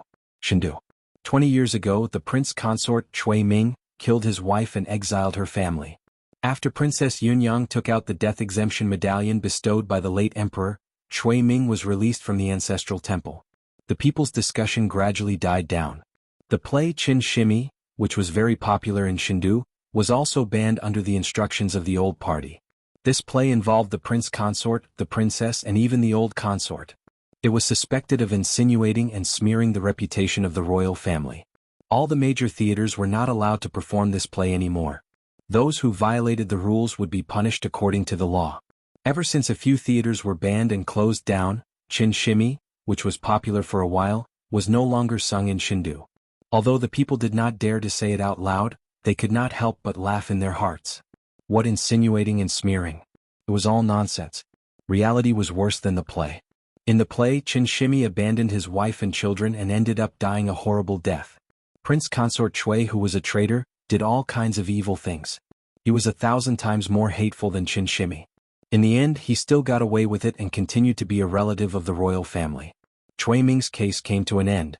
More major events were happening in Chengdu every day. After the reform of the imperial court selection system, the first imperial examination became the most important thing. The talents recommended by the 36 counties gradually gathered in Chengdu. What happened a few days ago would soon be forgotten. North County. Baiyin Mountain. When Li Mu followed Yuzhen back to the mountain last time, the disciples of the ancestral court of Fulu School had already seen him. After Li Mu explained his intentions, 2 disciples personally brought him and Xiao Bai to Baiyin Mountain. The 4 of them landed on the square in front of the palace on Baiyin Mountain. Someone in the palace sensed them and 2 people walked out. One was an old man and the other was an old woman. The old woman on the right was called Hua Yangzi. She was the one who brought Li Mu and Lu Hanyan to tour the entire Baiyin Mountain. After greeting each other, the old woman looked at Li Mu with a surprised gaze. The last time he saw him, he had only just condensed his spirit. It had only been 2 months, but the aura on his body had already become extremely obscure. It was obvious that he had already stepped into the divine ability realm. For those with average aptitude, it would take 10 to 20 years or even longer to advance from astral focus to divine ability, but he only took 2 months. This kind of cultivation speed was simply terrifying. It was comparable to the top geniuses of the ancestral court. Although the speed of those geniuses entering the middle realm was fast, but that was because they had more than 10 years of accumulation. The last time she saw Li Mu, he was just an ordinary divine condensation cultivator. Without a doubt, he must have encountered a great opportunity in these 2 months. Everyone had their own fortuitous encounters. The old woman stopped thinking about it and said with a smile, "I'll take you to junior sister Lu's residence." On top of White Cloud Peak, there was a mountain with an abundance of heaven and earth spiritual energy. Most of the disciples on the mountain lived together. Only the elders and core disciples above the transcendent realm had the right to establish their own residence on the mountain. As the disciple of the first seat, Lu Hanyan's status was equal to that of the elders. The place where she lived was full of spiritual energy and beautiful scenery. It was a place that countless disciples and even many elders envied. At this moment, she was sitting at a stone table in the courtyard with one hand supporting her chin. She watched the flowing clouds leisurely float by in front of her eyes. White cranes flew among the clouds and cried out clearly. However, she was not in the mood to enjoy the scenery or cultivate. She was in a daze out of habit. The clouds floating by the distant mountain gradually transformed into the appearance of a person in her eyes. When she was young, she was sold to the music hall by her parents. She did not have enough to eat every day. She practiced the zither until she could not lift her arms. She gritted her teeth and endured it. Now she could not bear to miss a person. In these 2 months, she wanted to go to the divine capital with Wanwan to find Li Mu more than once, but she also resisted this idea more than once. For the first time in more than 10 years, she had found someone she could rely on, but she didn't want to completely rely on him. In order to have the ability to face some things with him, she had finally hardened her heart and made this decision. She absolutely couldn't give up halfway. That night, she watched him face a life and death crisis alone while she could only hide in a safe place. She did not want to experience it again. Wan rested her chin on her hands and sat across from her. She muttered, I wonder how young master is doing in the Immortals' capital. Is he eating well? Is he wearing good clothes? Is he living well? Is he being bullied? Those bad people in the Immortals' capital love to bully people. Hearing Wan's words, Lu Hanyin could not help but worry. She had been in the divine capital for more than 10 years. She knew better than anyone what the divine capital was like. The imperial court there was dark, the officials were muddle-headed, the people were numb, and the children of the rich and powerful were lawless. If they committed crimes, they only needed to pay for it with silver. They did not need to be punished by the law. The students of the academy bullied women. Many women from good families were tainted by them. If she did not refuse to play the solo in the pavilion, she would not have been able to keep her innocence until today. With Li Mu's personality, he would definitely be at a disadvantage in a place like the divine capital. Thinking of this, Lu Hanyin could not help but worry even more. Wan shook her head and said, I wonder where the young master is. Does he know any pretty girls? Luckily Xiaobai is by his side. Lu Hanyin was worried but also a little angry. She said, when did he lack pretty girls by his side? It's been so long and there's no news at all. Maybe he has already forgotten about us. What? Before she could finish her words, she suddenly let out an ouch. She felt something hit her head. Lu Hanyin turned around but there was no one behind her. Wan looked behind Lu Hanyin. A strange light flashed in her limpid eyes. In the next moment, a look of surprise appeared on her little face. There was no one behind her, but Lu Hanyin was indeed attacked. Her expression changed slightly. She made a gesture with one hand and hit the empty space in front of her. He wanted to secretly appear beside her and give her a surprise, but he happened to hear her bad-mouthing him behind his back. He had kept his chastity for her for the past 2 months. Li Mu could not take it anymore. He lightly knocked on her head as a punishment. Facing Lu Hanyin's palm, he removed his concealment state and took the opportunity to hold her hand. He used all his mana to dissolve her attack.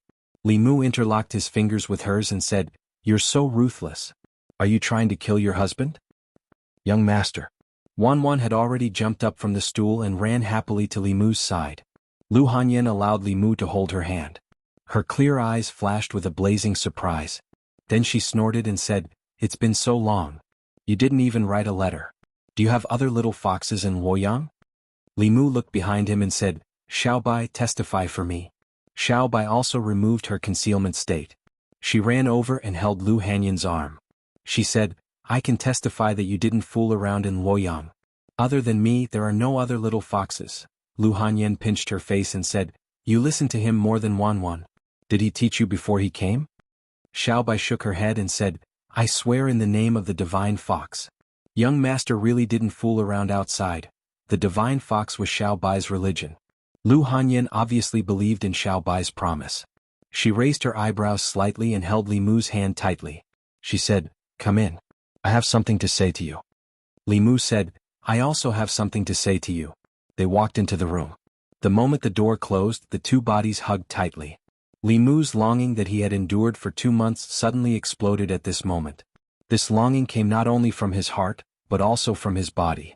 The body of pure yin and pure yang had a natural attraction. After tasting the sweetness of dual cultivation, he could no longer give up. The two kissed for a long time before their lips slowly parted. A faint blush appeared on Lu Hanyin's pretty face. She said, Let's go out. Wan and Xiaobai are still outside. Li Mu was a little reluctant to part with her. He hugged her soft body tighter and said, What are you afraid of? They are not outsiders. After being separated for so long, Lu Hanyin was even more reluctant to let go. She said softly, Then let's hug for a while more. The two hugged each other tightly and quietly listened to each other's heartbeat. They didn't say a word, but it was better than 1,000 words. Lu Hanyin was still a little shy. After a few minutes, she pulled Li Mu out. Xiaobai was taking out the gifts she brought from Chengdu from a small bag and placing them on the table. This is a hairpin for Sister Wan. This is rouge for Sister Hanyin. This is the flower seed that Benefactor and I bought in Chengdu. It will be beautiful after it blossoms. After distributing the gifts, she couldn't wait to plant the flowers in the flower bed outside with Wan. Wan watered the flower bed and asked, When will these seeds bloom? Xiaobai was stunned for a moment. Then she shook her head and said, I don't know. When we were in Chengdu, Sister Zhou just waved her sleeves and they suddenly grew. Li Mu keenly sensed that his grip on his hand tightened. Lu Hanyin stood in front of the flower bed and looked at Xiao Bai. She smiled and asked, "Which Sister Zhou?"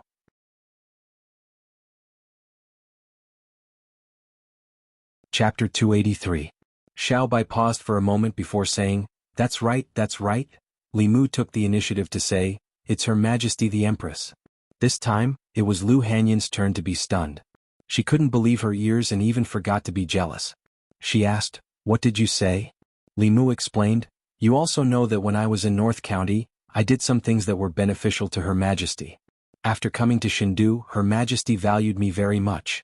One time, Her Majesty went on a private tour and happened to come to our house.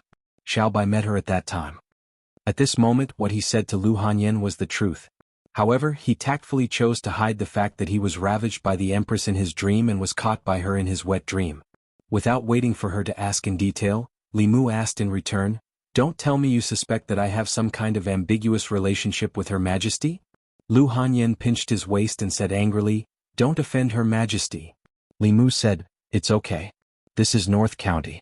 She can't hear." Lu Hanyin stomped her feet. "That's still not okay." Li Mu said, Okay. I won't say any more. I'll listen to you." The men of Great Zhou might not be convinced that a woman was the Empress, but Li Mu knew that many women in Great Zhou respected and worshipped the Empress. In addition to Shangguan Li, Lord Zhang's daughter also seemed to regard the Empress as her idol. He didn't expect that even Lu Hanyin would be so protective of her. If they knew that the Empress was not only dignified but also had an S side, the image in their hearts would probably immediately collapse. Hearing that Her Majesty took good care of Li Mu, Lu Hanyin was finally relieved. As for whether the two of them had any other relationship, she didn't have a trace of doubt at all. The Empress was the symbol of nobility, majesty, and holiness. As long as she had such thoughts, she felt that it was an unforgivable sin. After putting on the identity of the Empress, there was no need for Li Mu to explain who Big Sister Zhou was. He sized up Lu Hanyin with a glance and said in disbelief, "You have mystical power so quickly?" A moment ago when Lu Hanyin attacked him, Li Mu discovered that her cultivation had already reached the middle realm. Li Mu himself had done countless good deeds in the divine capital. He had absorbed the willpower of countless commoners, spent countless spirit jades, and worked like a horse for the Empress. With her help, he had been able to upgrade his divine ability in 2 months. After arriving at Mount Baiyun, he realized that Lu Hanyin's improvement in the past 2 months was even greater than his. Lu Hanyin said with a little pride, "In the past 2 months, I have been cultivating well. Master has also helped me a lot in my cultivation." As she spoke, she looked at Li Mu and asked in confusion, "Why are you also upgrading so quickly?" After consuming a lot of the sect's resources and with the help of her master, she was able to advance a few days ago. She thought that when Li Mu came back and saw that her cultivation had surpassed his, he would be shocked. But what she didn't expect was that just like her, he had also advanced to the middle realm. Li Mu glanced at her and said, "Do you think you are the only one who has been cultivating well?" He actually said this with a little guilty conscience. In the past 2 months he had only cared about fighting with the officials, the rich and the old parties. Where would he find the time to cultivate hard? He had only used the time that others cultivated hard to take shortcuts. On the surface he didn't seem to have guided chi cultivation, but the Empress was a 7th realm elite. Casually hugging her thigh for a while could save him years of hard cultivation. Lu Hanyin had hugged Yu Zhenzi's thigh, but the Empress's thigh was obviously longer and fairer than Yu Zhenzi's. Lu Hanyin said doubtfully, "That's impossible. Even if you didn't eat or drink for the past 2 months and absorbed the spiritual jades all the time, it's impossible for you to break through so quickly. You must be hiding something from me." After not seeing him for 3 days, she had a whole new level of respect for him. When it came to cultivation, Li Mu could easily fool Lu Hanyin in the past. After cultivating on Mount Baiyun for 2 months, the current Lu Hanyin was obviously not so gullible anymore. Li Mu said in amusement, "Actually, it's nothing much. I originally didn't want to break through so quickly. It was Her Majesty who helped me. Her Majesty is a 7th realm transcendent elite. She is as powerful as your sect master. This kind of thing is nothing to her." Lu Hanyin said in surprise, "Why is Her Majesty so good to you?" Li Mu said, "I exchanged all of this with my own hard work. You don't know, but in the past 2 months in Chengdu, I worked like a horse for Her Majesty. I gave my all and did so many things in exchange for such an opportunity." Lu Hanyan held his hand and said sympathetically, "It's been hard on you?" "It's not hard at all." Li Mu shook his head and said, "Only when I become stronger can I have the ability to protect you. Although it's hard to work for Her Majesty is also very generous. She let me be an internal guard. Not only did she give me cultivation resources, but she also rewarded us with a 5-section house. In the future when you and Wanwan come back, you will have a big house to stay in." Lu Hanyan said in surprise, "A 5-section house? Where is it?" Li Mu said, "The North Garden." Lu Hanyan was shocked. With her savings she probably couldn't afford a 5-section house in Shindu, let alone the North Garden where the high officials and nobles lived. Without a certain status, one couldn't afford a house in that kind of place even if they had the money. As if she realized something, Lu Hanyan looked at Li Mu and asked, "Her Majesty is so good to you. Are the things you did in Shindu very dangerous?" Li Mu didn't want her to worry, so he smiled and said, "No, it's mainly because Her Majesty is generous to her own people. What I did was just some trivial things." Xiaobai looked at Lu Hanyan and said, "Sister Lu, do you and Sister Wanwan want to come back to Shindu with us? Our house is very big and only my benefactor and I live in it." Lu Hanyan looked tempted, but she still shook her head and said, "Not now. Wait until my cultivation improves a bit more." Li Mu didn't say anything to Xiaobai this time. He had made too many enemies in Shindu. With his current strength he couldn't protect them very well, unless they were like Xiaobai and stayed at home all day. At the very least he had to learn most of the supernatural powers of the supernatural realm and improve his strength by a large margin. He had to gain a firm foothold in Shindu. Thinking of something he looked at Lu Hanyan and said with a smile, "This time in Shindu I went to the great music bar and saw Enin, Miao Miao, Little 7, Little 16 and the others. They asked me a lot about you." Hearing about her former good sisters, Lu Hanyan looked excited and asked, "You saw them? How are they now?" Li Mu said, "They're doing very well now. It's just that you left without saying goodbye." Lu Hanyan lowered her head and whispered, "I didn't want to see everyone sad when we parted." Li Mu gently held her hand and said, "You'll see them when you go to Shindu." Lu Hanyan looked at him and said seriously, "You have to take good care of them for me. Life in the great music bar isn't easy. They can't afford to offend anyone and people often bully them. Little 7 and 16 are still young, so they don't dare to tell us when they're bullied." Li Mu patted her hand and said, "Don't worry, everyone in Shindu knows that the great music bar is under my protection. Who dares to bully them?" Lu Hanyan tapped his forehead and said, "Don't try to show off. Shindu is in North County. There are many people we can't afford to offend there. You've only been there for 2 months so you don't know much about Shindu. Remember the people I'm talking about, they're the most arrogant and despotic children of officials. If you see them you have to avoid them." Now even their fathers and grandfathers had to think twice before meeting Li Mu, let alone the sons of the rich and powerful officials in Luoyang. Li Mu waved his hand and said, "No need." Lu Hanyan glared at him and said, "I'm serious, listen to me." Li Mu was helpless but he could only nod. Lu Hanyan thought about it and said, "There are many playboys in Shindu. You have to remember these people and avoid them.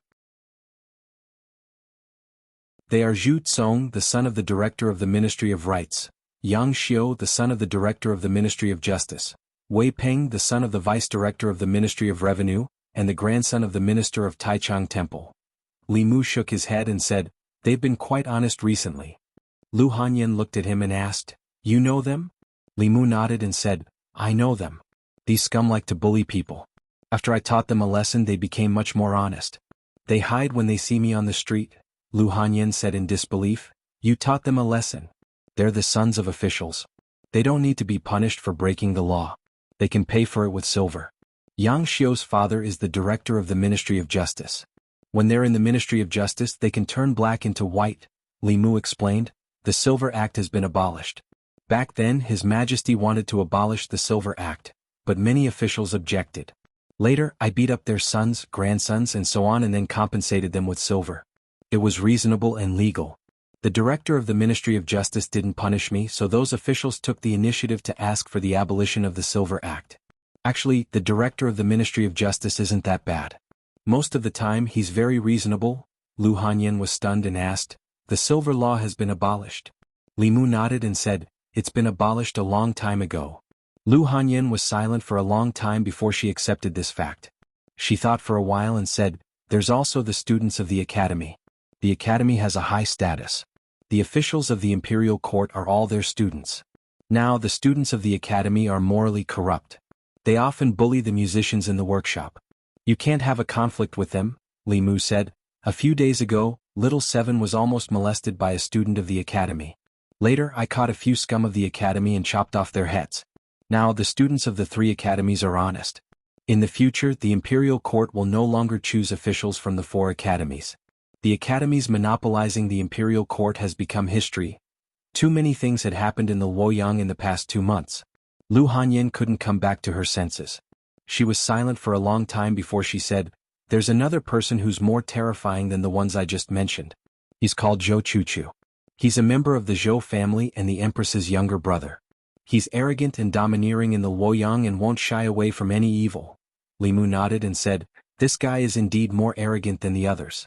Not only did he kill someone on the street, he even dared to threaten the victim's family.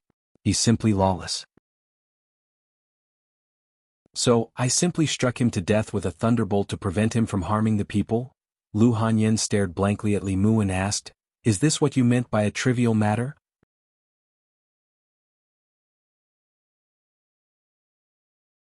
Chapter 284. Although Lu Hanyin trusted Li Mu completely, she still could not believe what he had just said. Those hedonistic sons of rich families were tyrannical and lawless in Fairy's capital. Lu Hanyin had grown up hearing about their misdeeds. What exactly did these people go through to change their personalities in just 2 months? As long as she could remember, there had been a law of paying for crimes. Many officials had proposed to abolish it, but in the end there had been no result. How could it be abolished so suddenly? The academy no longer had a transcendent status, and the young ruffian of the Zhou family, Zhou Chu, was dead. Were these all the trivial things he had done in the past 2 months? Lu Hanyin looked at Xiao Bai and asked, "Is what he said true?" Xiao Bai nodded and said, "It's true. The people of Luoyang like you very much. When we buy things on the street they don't even take our money." After the shock, Lu Hanyin was only left with worry. She looked at Li Mu worriedly and asked, "You've offended so many people. Where will you go in Luoyang in the future? Why don't you quit being an official? We'll stay in Beiju. You can cultivate with me on Mount Baiyin." Li Mu smiled and said, "Don't worry. You know how many treasures I have. Besides, Her Majesty will protect me in Luoyang. It's the safest place in Great Zhou." Li Mu and Lu Hanyin did not walk the same path of cultivation. She had a master who was at the peak of Dongxian and had a purine body like her. Lu Hanyin was destined to inherit the mantle of Yuzenzi. The resources of the ancestral court of Fulu school were at her disposal. However, Li Mu's cultivation depended on himself. The faith of the people was the foundation of his cultivation. Since he stood on the side of the people, he naturally had to stand on the opposite side of the privileged class. It was inevitable that he would offend people. Fortunately, he had the Empress and his own trump cards were not weak. Luoyang seemed dangerous but it was also safe. After comforting Lu Hanyin for a while, she finally dispelled her worries. After 2 months of not seeing each other, Lu Hanyin had made rapid progress, and Wanwan was not bad either. Her cultivation had already reached the spirit condensation realm, and because of her Ling Tong, her strength was far beyond the spirit condensation realm. Just now when Li Mu was invisible, Lu Hanyin didn't discover him, but he couldn't hide from Wanwan's eyes. If Wanwan were to advance to the middle realm one day, her spirit eyes would probably evolve as well. After not seeing each other for 2 months, Xiao Bai had endless things to talk to them about. Seeing that it was getting late, Li Mu and Lu Hanyin looked at each other and understood what each other meant. The 2 of them stood up at the same time and said to the 2 girls, "It's getting late, you should rest early." After a while, the 2 of them sat cross-legged on the bed in Lu Hanyin's room. Their hands were clasped together, and mana flowed back and forth between their bodies through their hands. Traces of heaven and earth spiritual qi were attracted and quickly entered their bodies. After 2 months, Li Mu once again experienced the joy of duo cultivation. Cultivation was a boring thing, but duo cultivation of yin and yang brought a special sense of pleasure to both the body and the soul. This might be the reason why they were addicted to duo cultivation. The next day the 2 of them didn't wake up until late in the morning. After that, Li Mu rode on his sword to Qingshen Peak. After being notified by the disciples guarding the peak, Hanja quickly walked out of the Taoist palace of Qingshen Peak. He strode over and patted Li Mu on the shoulder and asked, "How was Luoyang?" Li Mu smiled, "It was fine." He looked around and didn't see the figure that often followed behind Hanja. He asked, "Where's junior sister Qin?" Speaking of junior sister Qin, Hanja looked helpless and said, "She didn't cultivate properly and always followed behind me. I asked her to go into seclusion. She's not allowed to come out until she reaches spirit concentration." As he spoke, he suddenly looked at Li Mu with a strange look, and found that he couldn't see through him at all. The last time they met, the two of them were spirit concentration. Now in Hanja's eyes, Li Mu was just like an ordinary person. Naturally, his cultivation couldn't have regressed. The only explanation was that Li Mu's cultivation had far surpassed his. Hanja probed, "You have divine power?" Li Mu didn't deny it and nodded slightly. Hanja was stunned for a long time before he gritted his teeth and said, "Freak, I thought junior sister Li was fast enough. I didn't expect you to be even faster." Li Mu was silent for a moment. His lips moved, but before he spoke, Hanja said, "I know what you want to ask. Junior sister Li isn't here. I've kept an eye out for you. She hasn't returned to the sect in the past 2 months. If you really want to see her, maybe you can come back in 4 months. In 4 months, it will be the Triennial Peak competition. Junior sister Li's strength is one of the best in Purple Cloud Peak. She should be back to support Purple Cloud Peak." After chatting with Hanja for a while, he went to supervise junior sister Qin's cultivation. Li Mu returned to White Cloud Peak again. Lu Hanyin was watering the flowers that Wanwan and Xiaobai planted yesterday. She asked, "Did you see your friend?" Li Mu nodded and said, "Yes." Lu Hanyin asked again, "Did you see Miss Li?" Li Mu shook his head and said, "I didn't go to Purple Cloud Peak. When I was talking to Hanja about her, he said she wasn't in the sect." In front of Lu Hanyin, Li Mu didn't deliberately hide anything. Their relationship was only one step away. If he hid it too much, it would show that he was guilty. It was better to be honest. Li Mu didn't continue this topic. He asked, "Hanja said that in 4 months, there will be a grand competition in the sect. Will you participate?" Lu Hanyin shook her head and said, "I don't think so. That's a competition for the younger generation. What would I do there?" Li Mu almost forgot that Lu Hanyin's status was equal to the elders of the various peaks. With her strength, it would be a bit of a bully for her to participate in such a competition. The grand competition's requirements were for young disciples under the age of 25. At this age, those who could reach the spirit convergence realm were already outstanding. Those who could reach the divine power realm were already top geniuses. They either had great talent or incomparable perseverance. There weren't many people like this in the ancestral court of Fulu School. Although talent was very important on the path of cultivation, it was very difficult to become strong with talent alone without hard work and the accumulation of years of cultivation. Although it was rare for young people to reach the spirit convergence realm, it wasn't that they didn't exist. However, the 5th realm cultivators Li Mu had seen were mostly middle-aged or old. Xiaoyu's situation was special. The youngest creation realm cultivator he had seen was Shangguan Li. However, she was 5 or 6 years older than Li Mu. If she hadn't been by the Empress side all year round, it would have been impossible for her to become a strong cultivator so early. The Empress wanted him to return to the divine capital before the imperial examinations. There were still 2 months before the examinations. Including the preparation time, there was plenty of time. Li Mu planned to stay in the North County for a few more days to accompany them. He stayed in Baiyin Mountain for 3 days and then went to the county city with Lu Hanyin. After leaving the North County city, Lu Hanyin handed the Yunyan Pavilion to Zhang Shan to manage. He didn't make a name for himself as a constable, but he was very talented in business. He didn't let down Lu Hanyin's trust. The Yunyan Pavilion's business was getting better day by day. Zhang Shan was so busy that he lost a lot of weight. However, he was more energetic and his eyes were shining. Li Mu didn't lack cultivation resources now. He spent some effort to guide him into the path of cultivation and gave him some Fulu and Dharma treasures to protect himself. Although he didn't have to do dangerous jobs anymore, he could still cultivate to protect himself. At the very least, he could strengthen his body and prolong his life. In the county city, Li Mu accompanied Lu Hanyin for 3 more days. He originally wanted to drink with the White Demon King and see his 2 nieces.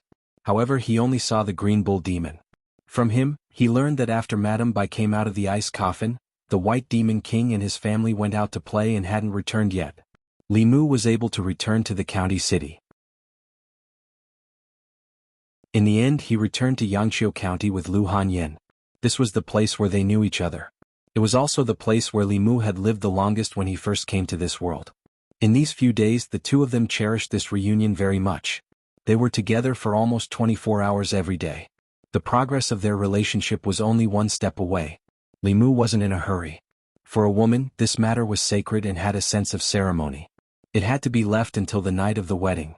Their original plan was to leave this day for the day of their breakthrough. They would use each other's primordial yang and primordial yin to break through to the middle realm. However, no one expected that Lu Hanyin would enter the Fulu school and Li Mu would meet the Empress. The two of them had already broken through to the God Power realm. They definitely couldn't wait until the next breakthrough. On the second day after returning to Yangqiu County, Li Mu left the city and went to Clearwater Bay. This time, other than returning to the northern region to see Lu Hanyin and Wanwan, he also had an important mission. That was to bring Su He back to the divine capital and send Chui Ming on his way. After leaving the city, Li Mu flew on his sword and arrived at Clearwater Bay in an instant. Landing in front of the familiar hut, Li Mu was stunned as he looked at the surroundings. The illusion that Su He had set up was gone. The house by the shore had collapsed. The surrounding trees were crooked and some had even been uprooted. More importantly, the deep pool that originally existed here had dried up. The altar at the bottom of the pool was still there, but it was almost destroyed. The female corpse on the altar was also gone. Li Mu's face was gloomy as he searched the surroundings. Not only did he not find Su He's presence, but he also didn't find the two female ghosts. He only found the reason why the pool where the altar was located had dried up. For some unknown reason, the river that flowed through the Gulf of Clearwater suddenly changed its course 2 li before it passed through the Gulf of Clearwater, bypassing the Gulf of Clearwater. In this way, without the suppression of the water vein, the formation on the altar at the bottom of the sea would immediately lose its effect. Unable to trap the female corpse underwater, Li Mu looked around and saw the mess by the shore of Clearwater Bay. Could this be caused by the battle between the female corpse and Su He after she escaped? Although they were of the same origin, one was a soul and the other was a physical body. They both wanted to devour each other's consciousness to reach perfection. When the two appeared at the same time, a great battle was unavoidable. Li Mu carefully thought about it and relaxed a little. After refining part of Thousand Illusions' soul force, Su He's strength was much stronger than that of the spirit corpse. If she stayed in the array, she would have a chance to retain her consciousness.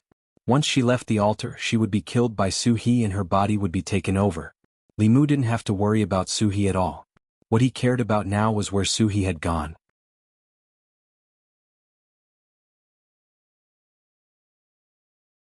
Chapter 285.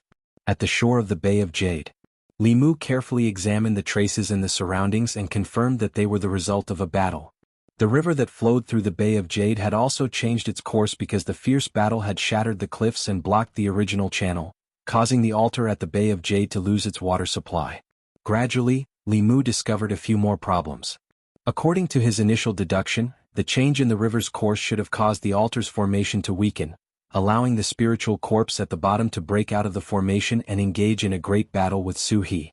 However, after careful examination, Li Mu felt that there should have been 2 experts above the 5th level fighting here.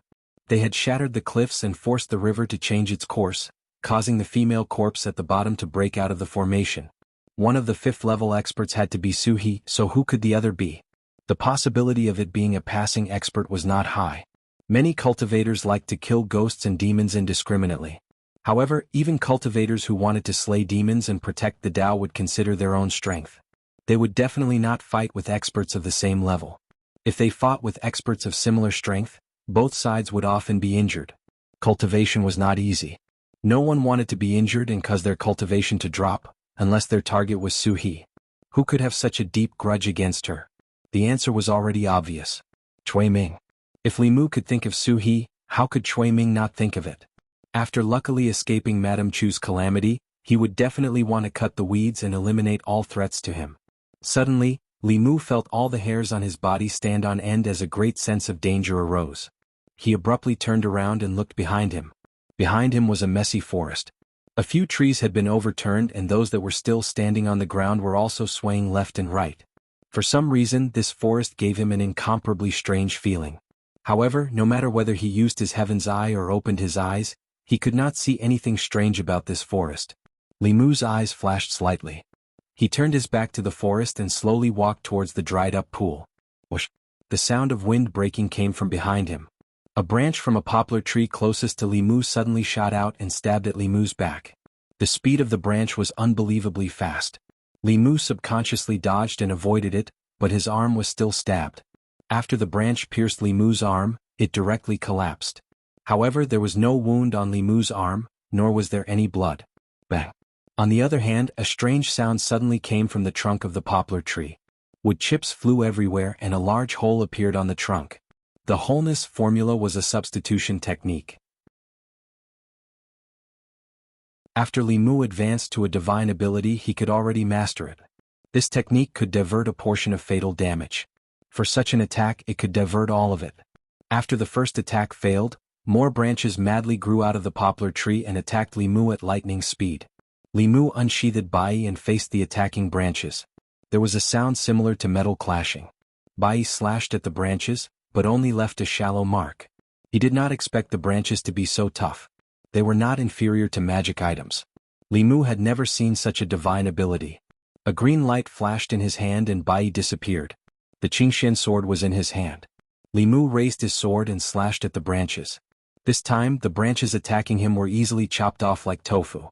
Soon, only the bare trunk of the poplar tree was left. In the next moment, Li Mu suddenly felt his legs tighten. He looked down and realized that his legs were entangled by two vines that extended from the ground.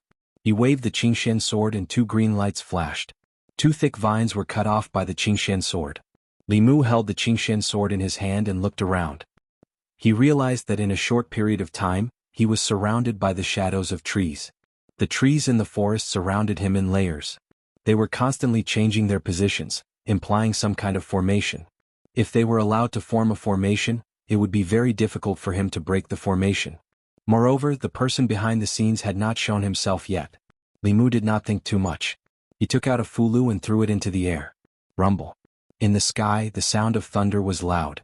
A huge purple thunder net came down from the sky.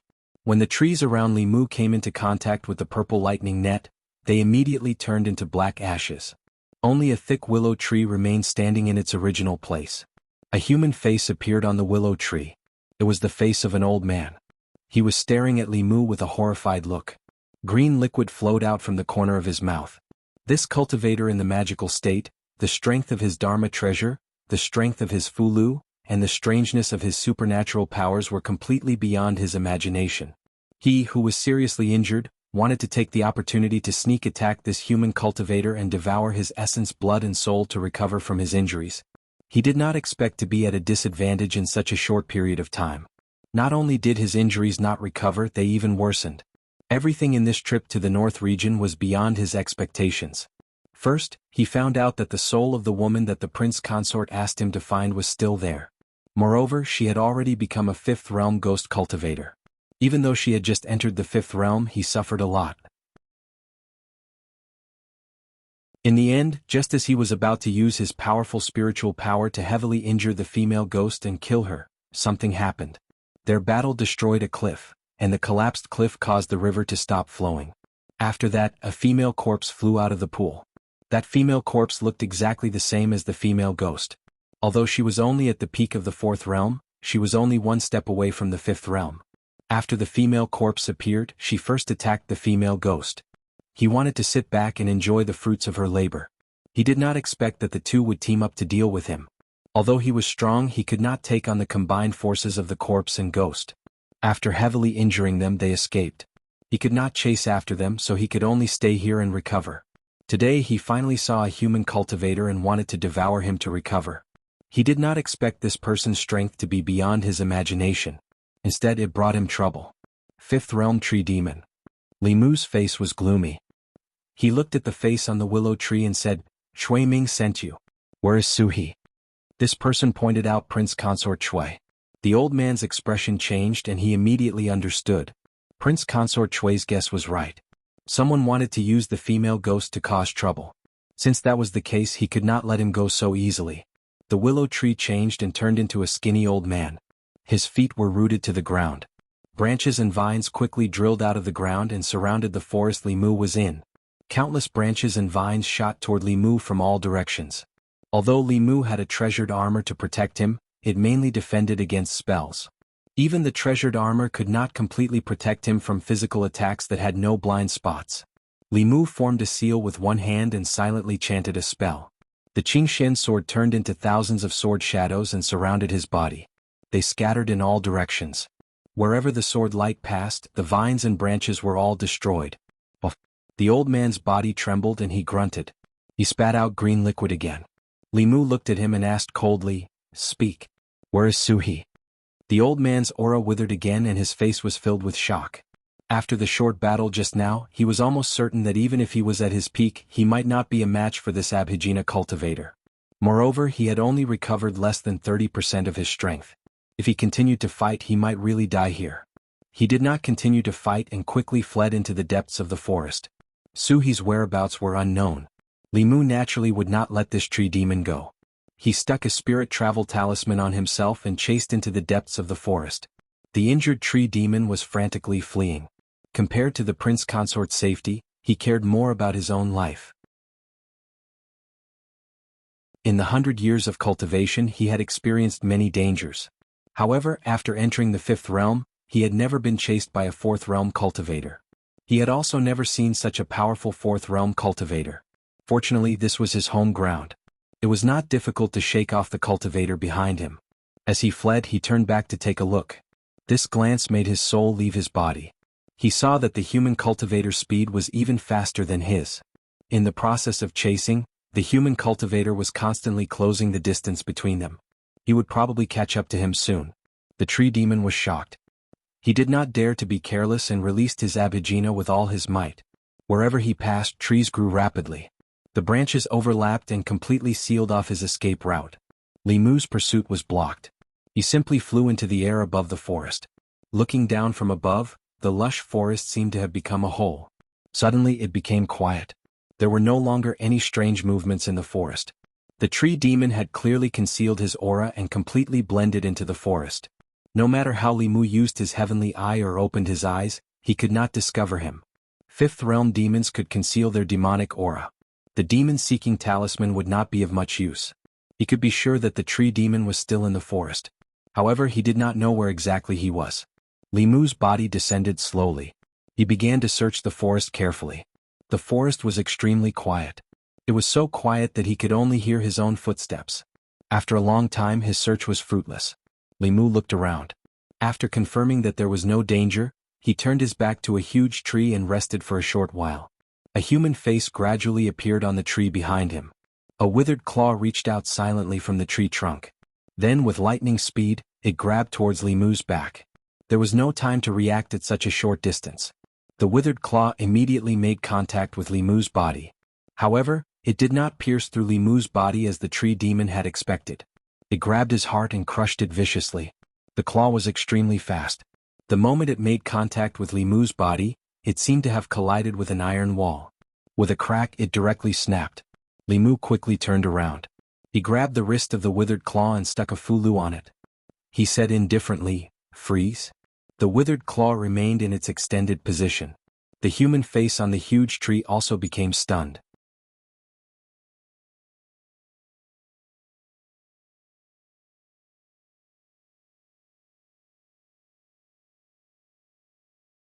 He put them into the basket and handed it back to her. "Are you okay?" The girl shook her head and said, "I'm fine."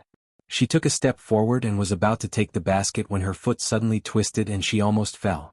Li Mu quickly reached out to support her. When he approached the girl, he smelled a faint fragrance on her body. He could not help but sniff a few more times. The girl noticed Li Mu's actions and blushed. Li Mu coughed and asked, "Are you injured?" The girl looked down and a trace of pain appeared on her face. "I think I twisted my ankle." Li Mu thought for a moment and said, "I'm a cultivator. If you don't mind, I can treat you." The girl said, "My life was saved by young master. How would I dare to mind? I'll leave my injury to young master. I'm sorry for offending you." Li Mu bent down. His hand glowed with golden light as he gently held the girl's slender ankle. A strange numbness came from her ankle, causing her to blush even more. Soon, Li Mu withdrew his hand, stood up and said, "Miss, you can try again." The girl nodded and tried to walk a few steps. She said in surprise, "It doesn't hurt anymore. Young master, you're amazing." Li Mu smiled and said, "This mountain is not safe. Where is your home? I'll send you back." The girl said, "My home is in the village at the foot of the mountain. I'll have to trouble young master." Li Mu smiled again and said, "It's no trouble. Let's go." The girl carried the basket and walked side by side with Li Mu. She curiously asked, "Young master, are you a cultivator? I heard that our northern county has a Fulu school. The cultivators there are all very powerful. Are you a disciple of the Fulu school?" Li Mu shook his head and said, "I'm only a mountain cultivator. I don't have the qualifications to be a disciple of the Fulu school." The girl smiled and said, "Young master, you're too humble. You're so skilled to be able to kill those hungry wolves so easily and heal my injuries. Young master, you must not be an ordinary cultivator." Li Mu waved his hand and said, "Just a few hungry wolves. If young master is willing, you can easily get rid of them." The girl was stunned and shook her head. "Young master, you're joking. I don't even have the strength to truss up a chicken. If I'm not as powerful as young master, how can I deal with those hungry wolves?" Li Mu looked at her and smiled. "What's so powerful about dealing with a few hungry wolves? I can't compare to young master who can steal the sky and fake the sun." The girl looked at Li Mu and was slightly stunned. She said in shock, "Young master, what are you talking about?" Li Mu said coldly, "You vixen, how long are you going to pretend for?" The woman stared straight at Li Mu. The panic on her face gradually calmed down, but she still asked with some surprise, "How did you see through it?" "With your cultivation, it's impossible for you to see through my true form," Li Mu said. "Do I need to see? I can smell your scent from far away." The girl's expression changed. She asked in embarrassment and anger, "What scent do I have?" Li Mu said, "Fragrance." The girl's fragrance was one that Li Mu had never smelled before. It was not the fragrance of flowers or herbs. It was a unique body fragrance. When he was in the divine capital, Li Mu smelled this body fragrance every night when he fell asleep. How could he not know that she was from the Heavenly Fox clan like Xiao Bai? Even though there was a huge difference in the fragrance coming from the two of them, Li Mu was certain that there was no mistaking it. The girl's expression softened. She looked around and said, "I don't believe that you can guess that there's something wrong with me just by the fragrance." Li Mu pointed at the colorful mushrooms in her bamboo basket and said, "If you want to pretend to be a little girl picking mushrooms, please be more professional. Who would go to the mountains to pick poisonous mushrooms?"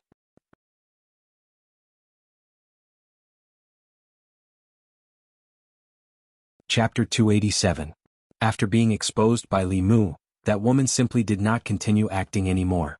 She threw away the bamboo basket, curled her lips and said, "What kind of lousy forest is this? Even the mushrooms here are poisonous." Li Mu's expression had completely darkened. He kept a distance from the fox demon and asked sternly, "How dare you, demon? You pretended to be a human woman and lured me here. What do you want?" Li Mu could not see through the fox demon's cultivation. The demon aura emitted from her body was very strong. She was at least in the five-tailed realm. Seducing men and absorbing yang qi were common tricks used by the three-tailed fox spirit. The five-tailed fox spirit was already comparable to a human fifth-realm cultivator. The effects of human yang qi, blood, and soul on their cultivation were negligible. The woman smiled seductively and said, "Someone asked me to kill you. Look at your handsome face and soft skin. I can't bear to do it. How about this? If you join the Meizong sect, I won't kill you. I can also report back." Hearing the name Meizong sect, Li Mu's expression changed slightly. Like the corpse sect of the Thousand Illusions Venerable and the soul sect of the Nether Ghost Saint, the Meizong sect was also one of the 10 sects of the demonic path. It was said that the people of the Meizong sect were all handsome men and beautiful women. They were all good at seduction. It was an important organization used by the demonic path to collect and inquire about information. Li Mu's enemies were all in Fairy's capital. Who in Fairy's capital was colluding with the demonic path to be able to hire the assassins of the Meizong sect? Cui Ming Zhou Ting, the assistant minister of the Ministry of Personnel, the minister of the Ministry of Revenue. Li Mu counted and found that he had offended too many people. There was no way to determine who was the mastermind unless he asked the fox in front of him. Then he looked at the woman in front of him and asked, "Who asked you to kill me?" The woman shook her head gently and said regretfully, "I can't tell you this unless you go back with me." Li Mu said, "Then let's see if you have the ability." The woman smiled charmingly and said, "Then I'll let you see my abilities." As she smiled, Li Mu's mind wavered. However, he had been tested by Xiao Bai for a long time and quickly regained his composure. After silently reciting the clear heart mantra, the fox demon's seduction technique was completely useless against him. Her charm failed and the woman said in surprise, "No wonder you're so bold. You do have some skills." 2 short swords appeared in her hands. She smiled and said, "Since you're not willing, then I'll beat you until you're willing." As soon as she finished speaking, her figure disappeared before Li Mu's eyes. He immediately used the fighting word incantation and his body instinctively lifted his sword to block. He fought with the fox demon who wielded a short sword. The two short swords in her hands were obviously not ordinary weapons. They were able to clash head-on with the Qingshan sword without any damage. Not only that, but her close combat ability was also very outstanding. Her movements were nimble and extremely fast. If it wasn't for the battle character art, Li Mu would definitely not be her match in close combat. Li Mu was shocked, but the fox demon was even more shocked. Although her attacks were swift and fierce, Li Mu's defense was equally shocking. No matter which direction she attacked from, he could easily block it. It gave her a feeling that he was airtight and flawless. Not only that, he was only a transcendent realm cultivator, but the dermic power in his body seemed to be inexhaustible.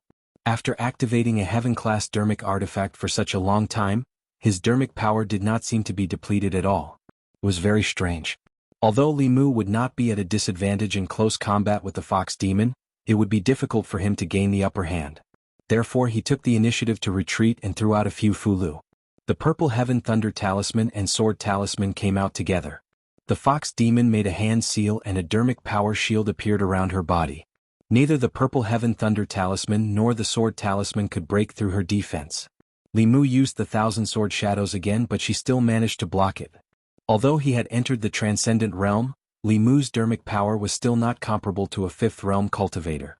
Even if he used all his strength, he could only fight to a draw with a fifth realm cultivator. For a fourth realm cultivator, this was already an unbelievable battle power. But no matter what, he still could not defeat the fox demon in front of him. Li Mu, on the other hand, had a winning move. He still had a heaven-grade talisman that could summon a golden armored soldier that could easily suppress this demon. However, that talisman could only be used once. Using it on her was tantamount to using a cannon to kill a mosquito, or using a sledgehammer to kill a chicken.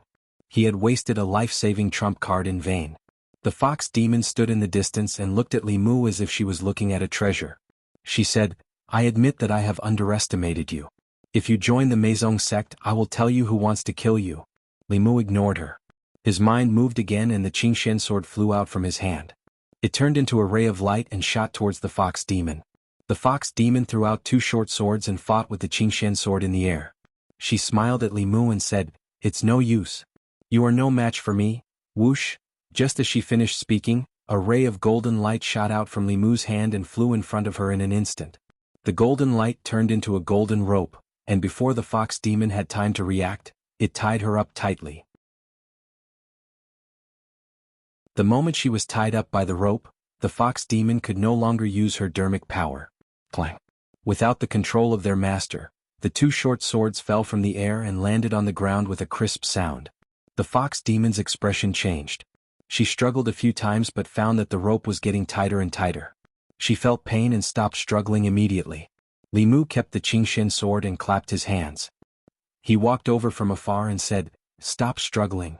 This is the immortal binding rope. You are a five-tailed fox demon. You will not be able to break free. The more you struggle, the tighter it will be." The fox demon glared at Li Mu and said, "How can you be a hero when you ambush me in the dark?"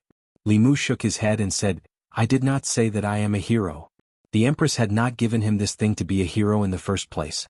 Although the speed of this immortal binding lock was fast, it was very easy to dodge when it was used to bind someone head-on. It would only be effective when it caught the enemy off guard." This fox was still not cautious enough. Li Mu walked in front of her and said, "Tell me who sent you to kill me?" The woman looked at him coldly and said, "You better let me go right now." Li Mu made a series of hand seals, and the rope around her body drew closer and closer. She didn't know if the rope was intentional or not, but it wrapped around her chest. As it tightened, the originally magnificent rope was quickly twisted out of shape. The woman's face showed a trace of pain. She looked at Li Mu with even more anger. Li Mu stood in front of her and felt a little awkward. There was something wrong with the position of the rope. When the rope was tightened, it would act on her body and deform a certain part of her body. It made her look like a pervert with some kind of evil taste. Li Mu loosened the rope a little. He thought for a while and picked up a rattan from the ground. He pointed at the woman with the rattan and said, "Are you going to tell me or not? If not, I will whip you." The woman gritted her teeth and said, "Don't you dare." Whoosh! Li Mu used the rattan as a whip and whipped her. He said expressionlessly, "Tell me." The woman had lost her composure. She was ashamed and angry. She said loudly, "I will definitely kill you." Whoosh, whoosh, whoosh. Li Mu whipped her a few more times. The more he whipped her, the easier it became. He could even feel the joy of the Empress. Although this fox demon was not bad-looking, she wanted to take his life. There was no such thing as being protective of the fairer sex. Li Mu wanted to know who was behind her and then return to Shindu to take his life. This was truly colluding with the demon sect. In the Great Zhou, it was a serious crime that could lead to the extermination of an entire family. The woman's face was full of shame and anger. The rattan was imbued with mana. When it hit her body, it hurt.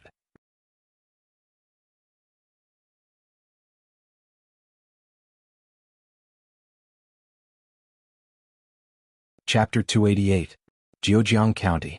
100,000 Mountains. In a hidden palace in the mountain, after a spatial ripple, Phantom Princess's figure appeared out of thin air. A few figures sitting cross-legged in the palace slowly opened their eyes. A stooped old man asked, "Who actually forced you to use a teleportation talisman?" "Lord Heavenly Lord also refined one of this talisman. Could it be that you encountered a sixth realm cultivator?" A despicable human cultivator. Phantom Princess's beautiful face was filled with anger. "How dare he do this to me? The next time I meet him, I'll make him wish he was dead." She did not say that the person who had forced her to use her life-saving trump card was just a minor cultivator in the transcendent realm. She had lost to a Realm 4 cultivator and even lost her weapon. This was an extremely embarrassing matter. Even now, she still didn't understand how a fourth realm cultivator with magical powers could have so many strange magical powers, magical weapons that were impossible to defend against, and high-level talismans that he didn't feel the slightest bit of heartache when he threw them away. She walked out of the palace and the people outside bowed. "Greetings, Lord Phantom Princess." Phantom Princess's face darkened. "Tell Chui Ming that the mission failed. Tell him to pray for himself." North County. When Li Mu walked into Yangqiu County, he still could not figure out who had asked the Devil's Doctrine to hunt him down from afar. Chui Ming and Zhou Ting were the most likely culprits. After all, he killed Zhou Ting's son and caused Chui Ming to lose his position. He also caused him to be searched. The purpose of returning to North County was to send him on his way as soon as possible. Unfortunately, the fox demon got away. If it wasn't her chest that was tied up but her hand, this wouldn't have happened. It was this indecent talisman that was to blame. But then again, that fox demon's teleportation talisman was really heaven-defying. As long as he crushed it when he was in danger, he could immediately escape. It was more effective than any offensive or defensive talisman. When he returned to the fairies' capital this time, he had to ask His Majesty indirectly if he could get one for himself. What made him helpless was that he already had a lot of enemies. Now there was another level 5 fox demon. The heavenly fox race was very stubborn about revenge. For a gentleman, 10 years wasn't too late. For a fox, 100 years wasn't too long. Not only were they vengeful, but they were also very patient. In order to take revenge, they could suffer hardships that ordinary people could not. They could endure pain that ordinary people could not endure. Often, fox demons would go undercover by their enemy's side in order to take revenge. They would follow them for decades just to find an opportunity to take revenge. One could only be a thief for 1,000 days, but not a thief for 1,000 days. If he had the chance to see her again, he was afraid that he would ruthlessly destroy her and eliminate her completely. After returning home, Lu Hanyan stood in the courtyard and asked, "Where did you go?" Lu Hanyan already knew of Su He's existence. Li Mu didn't hide it and said, "I went to find Miss Su. This time, I'm going back to the northern county to bring her back to the divine capital to testify and let the imperial court punish Prince Chui Ming." Lu Hanyan glanced at him and said, "So you didn't come to see me in Wanwan?" Li Mu looked at Xiaobai and said, "Xiaobai, help me testify. Did we go to White Cloud Mountain to find them as soon as we arrived in the northern county?" Xiaobai ran over and nodded seriously. She said, "As soon as we came back, we went to find Sister Lu in Wanwan." After she finished speaking, she seemed to have noticed something and sniffed. Then she glanced at Li Mu and silently lowered her head. Lu Hanyan explained, but Li Mu found that ever since he came back, Xiaobai had been acting very strange. She seemed a bit disappointed and would occasionally glance at him. When Li Mu noticed this, she quickly lowered her head. After dinner, Li Mu came to her room and asked, "What happened?" Xiaobai lowered her head and said, "Benefactor, you have another little vixen by your side. Don't you like me anymore?" Li Mu was stunned for a while before he understood what she meant. He didn't expect Xiao Bai's perception to be so sharp.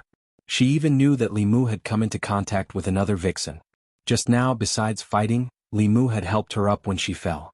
In order to test her, he had deliberately touched her fox feet. Li Mu didn't mention this matter. Lu Hanyin and Wanwan didn't know, but Xiao Bai sensed it. He smiled and explained, "There's no other vixen. When I came back, I fought with a vixen who wanted to kill me. It wasn't easy to catch her, but she ran away." He patted Xiao Bai's head and said, "Don't worry, I can only have you by my side." After hearing this, Xiao Bai's face lit up with joy again. Then she was a little worried and asked, "Is that vixen powerful? Are you hurt?" Li Mu nodded and said, "She's very powerful. She's a five-tailed vixen. She should also be a descendant of the celestial fox. I don't know if she will come to me for revenge in the future." Xiao Bai said firmly, "I will work hard to cultivate and become powerful as soon as possible. If she comes to you for revenge, I will protect you." Li Mu reached out and pinched her face, saying, "Stay at home and don't think too much. I still have something to do and have to go out. By the way, don't tell Sister Lu about this. Don't make her worry." Xiao Bai said obediently, "Go ahead, benefactor.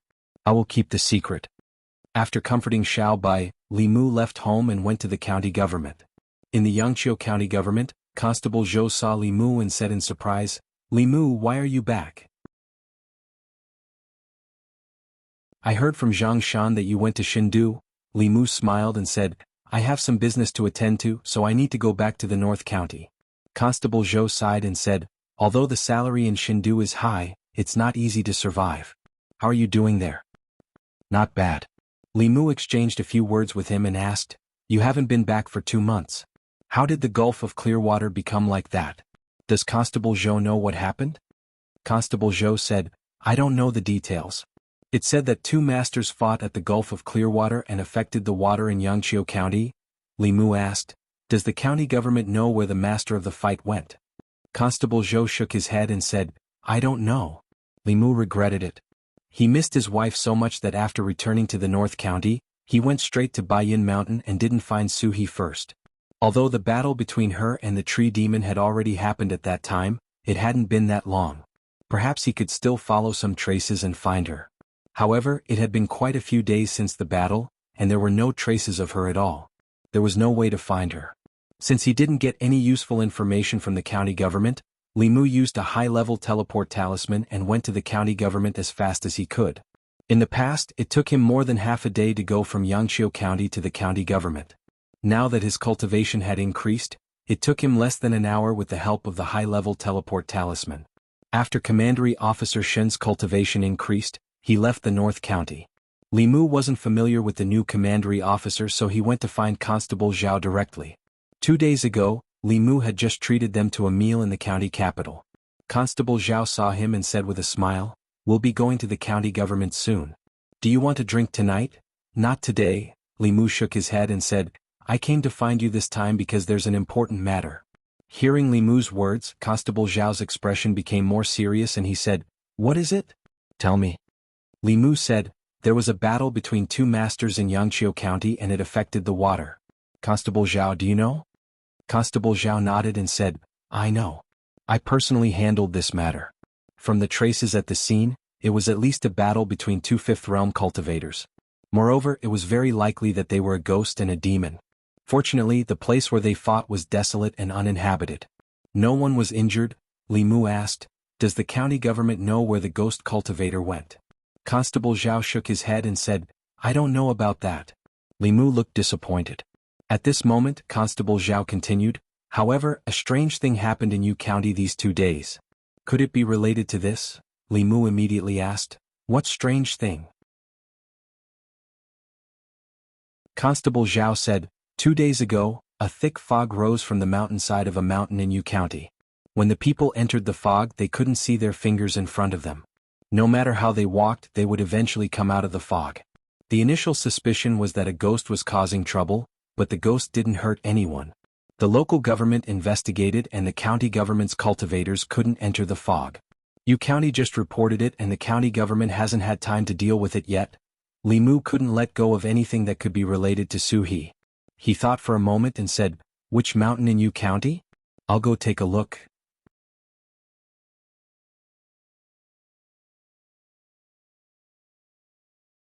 Chapter 289. North Region. Yu County. A nameless mountain. This mountain had no name since ancient times. The people in the villages at the foot of the mountain made a living by gathering firewood and hunting.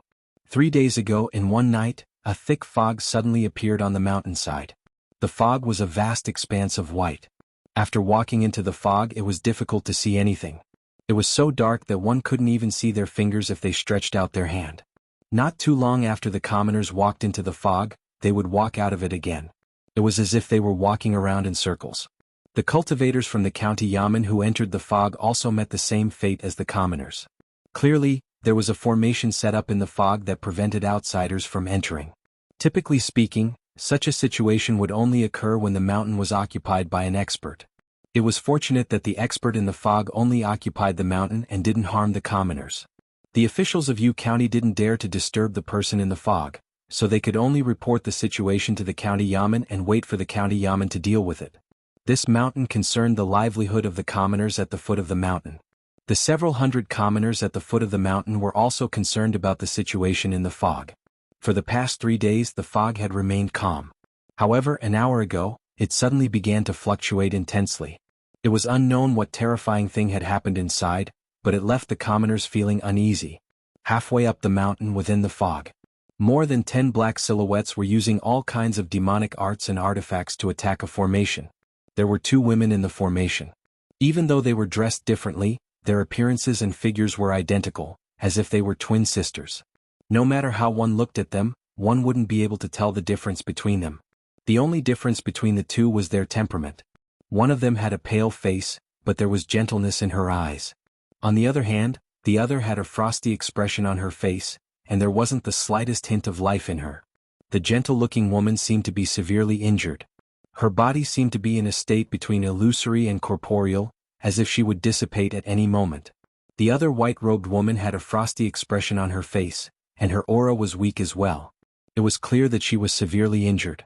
The dozen or so black figures were clearly ghosts, and they were using all kinds of methods to attack the formation. Under their attacks, the formation was on the verge of collapse, and it was not far from being broken. I didn't think that we would have such a harvest this time around. Even though we didn't manage to find out the cause of Prince Chu Jiang of Gojoseon's death, we managed to find a severely injured spirit. This isn't a loss at all. If we can absorb her soul energy, we'll be able to take a step closer to the Spectre realm. There's also a flying stiff. If we capture it and sell it to the corpse sect, we'll definitely be able to exchange it for a lot of good stuff. When the time comes, we'll split it equally. The dozen or so ghosts communicated with each other, and the speed of their attacks increased. This formation, which was not very powerful, would soon be unable to hold on. Within the formation, Suhi's presence was already extremely weak. She looked at her other self and said, "My soul is about to disperse. Before it completely disperses, devour me. Only then will you have a chance to escape from them. I'll leave the matter of avenging us to you." The female corpse glanced at her. There was no expression on her cold face. She looked at the dozen or so black shadows outside the formation. 2 white fangs protruded from the corners of her mouth, and her fingernails grew an inch longer. Boom! A shockwave spread out in all directions, and the formation finally shattered under the all-out attack of the dozen or so ghosts. The dozen or so ghosts had been waiting for this moment for a very long time. As soon as the formation was broken, they immediately charged forward. The female corpse moved swiftly, leaving behind afterimages wherever she went. Her fingernails gleamed with a cold glint as they tore through the air. She stood guard by Suhi's side, preventing the dozen or so ghosts from getting close to her. Upon seeing this, the leader of the group immediately said, "Capture the female corpse first." The other ghosts gave up on approaching Suhi and began to work together to attack her. The body of the flying corpse was as tough as a steel wall. The ghost weapons in their hands were unable to deal much damage to her body. However, if they were scratched by the female corpse's fingernails, their souls would be damaged. The dozen or so ghosts cooperated well and quickly turned their attacks into entrapments. The ghost weapons in their hands turned into ghost chains surrounded by black gas.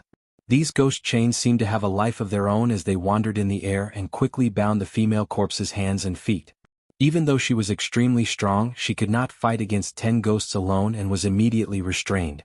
The leader of the ghosts used all his strength to restrain the female corpse and said to another ghost beside him, "Go and kill that ghost first." She's heavily injured and can't fight back. Extract her soul energy and then deal with this flying corpse." The fourth realm vile spirit obeyed the order and walked to Suhi's side with an excited look on his face. This was a fifth realm vile spirit. Even the 10 kings of hell under the Lord of Hell were merely vile spirits. When they saw such a powerful being, they would usually prostrate themselves in worship. How would they dare to attack them, let alone kill one with their own hands? He let out a sinister laugh and raised the ghost fork in his hand, stabbing it viciously at Suhi. Boom! A purple thunderbolt exploded above his head. Wherever the thunderbolt passed, the white fog disappeared. When the thunderbolt landed on his head, he could not resist at all. His body dissipated and turned into pure soul energy. When the other ghosts saw this, they were horrified. However, before they could recover from their shock, purple thunderbolts also appeared above their heads. Most of these ghosts were third realm vile spirits. Only a few fourth realm vile spirits could resist the purple heavenly thunder, which could only be used by a fifth realm powerful being. They were directly wiped out without even having the slightest thought of resisting. Only the leader of the ghosts had something flickering in his body and withstood the thunderbolt. However, his aura was slightly weakened. When the lightning snakes danced wildly in the fog, he was already scared out of his wits. The purple heavenly thunder was a unique technique of the Tao sex creation realm powerful beings. They were as powerful as their masters, the 10 kings of hell. He gave up on the female corpse and wanted to escape without hesitation. However, the moment he turned around, a green sword shadow pierced through his chest. His body froze on the spot and dissipated into black fog. The fog tumbled and a figure walked out from the tumbling fog. The Qingshan sword flew back into his hand. After these ghosts were killed, the female corpse regained her mobility. She looked in the direction of the figure and raised her arms. Her body turned into an afterimage and reappeared midway. She remembered this person. She had seen him more than once when she was still trapped on the altar at the bottom of the water. Li Mu saw Suhi at first glance. Her body was extremely illusory and seemed like it would dissipate at any moment. Li Mu did not care about the female corpse. He appeared beside Suhi in an instant and helped her up. Suhi looked at him and a smile appeared on her face. She said, "You're here."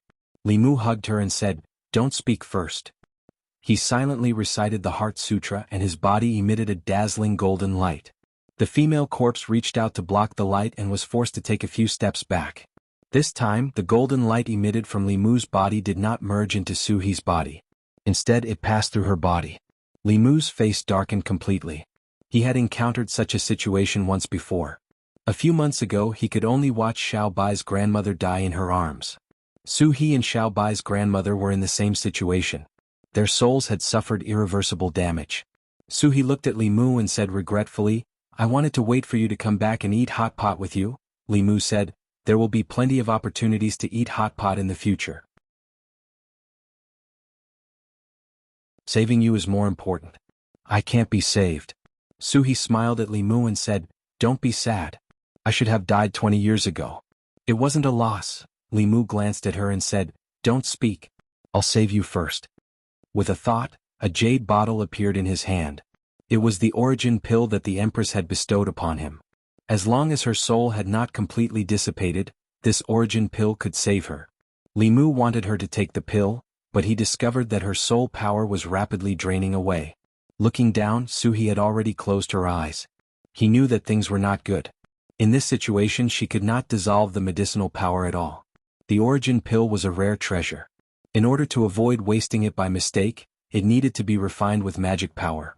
With just a trace of magic power, the medicinal power could be stimulated. However, Suhi could no longer use any magic power. Li Mu did not have time to think. He made a prompt decision and placed the origin pill into his mouth. Then he bent down and kissed Suhi's lips. Li Mu used a trace of magic power to dissolve the pill and then transferred all of its medicinal power into Suhi's body.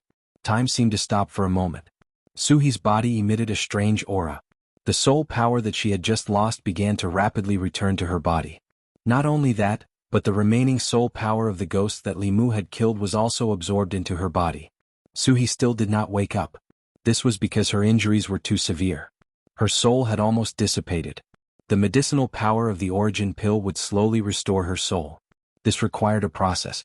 In Li Mu's arms, Suhi's soul had already solidified. The origin pill truly lived up to its name. He let out a long sigh and looked up at the sky. He sincerely said, "Praise Her Majesty."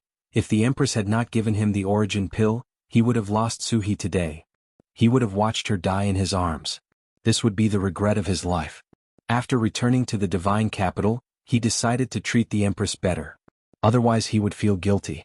Sensing another aura beside him, Li Mu remembered that the female corpse was still here. He looked over. The female corpse that looked exactly like Suhi was also looking at Li Mu. Her face was calm and expressionless. After glancing at Suhi, she did not say a word and disappeared into the thick fog. Li Mu did not stop her. He had some doubts about the relationship between the female corpse and Suhi. Logically speaking, the two of them were natural enemies. One had a soul while the other had a body. They would definitely want to devour each other to complete themselves.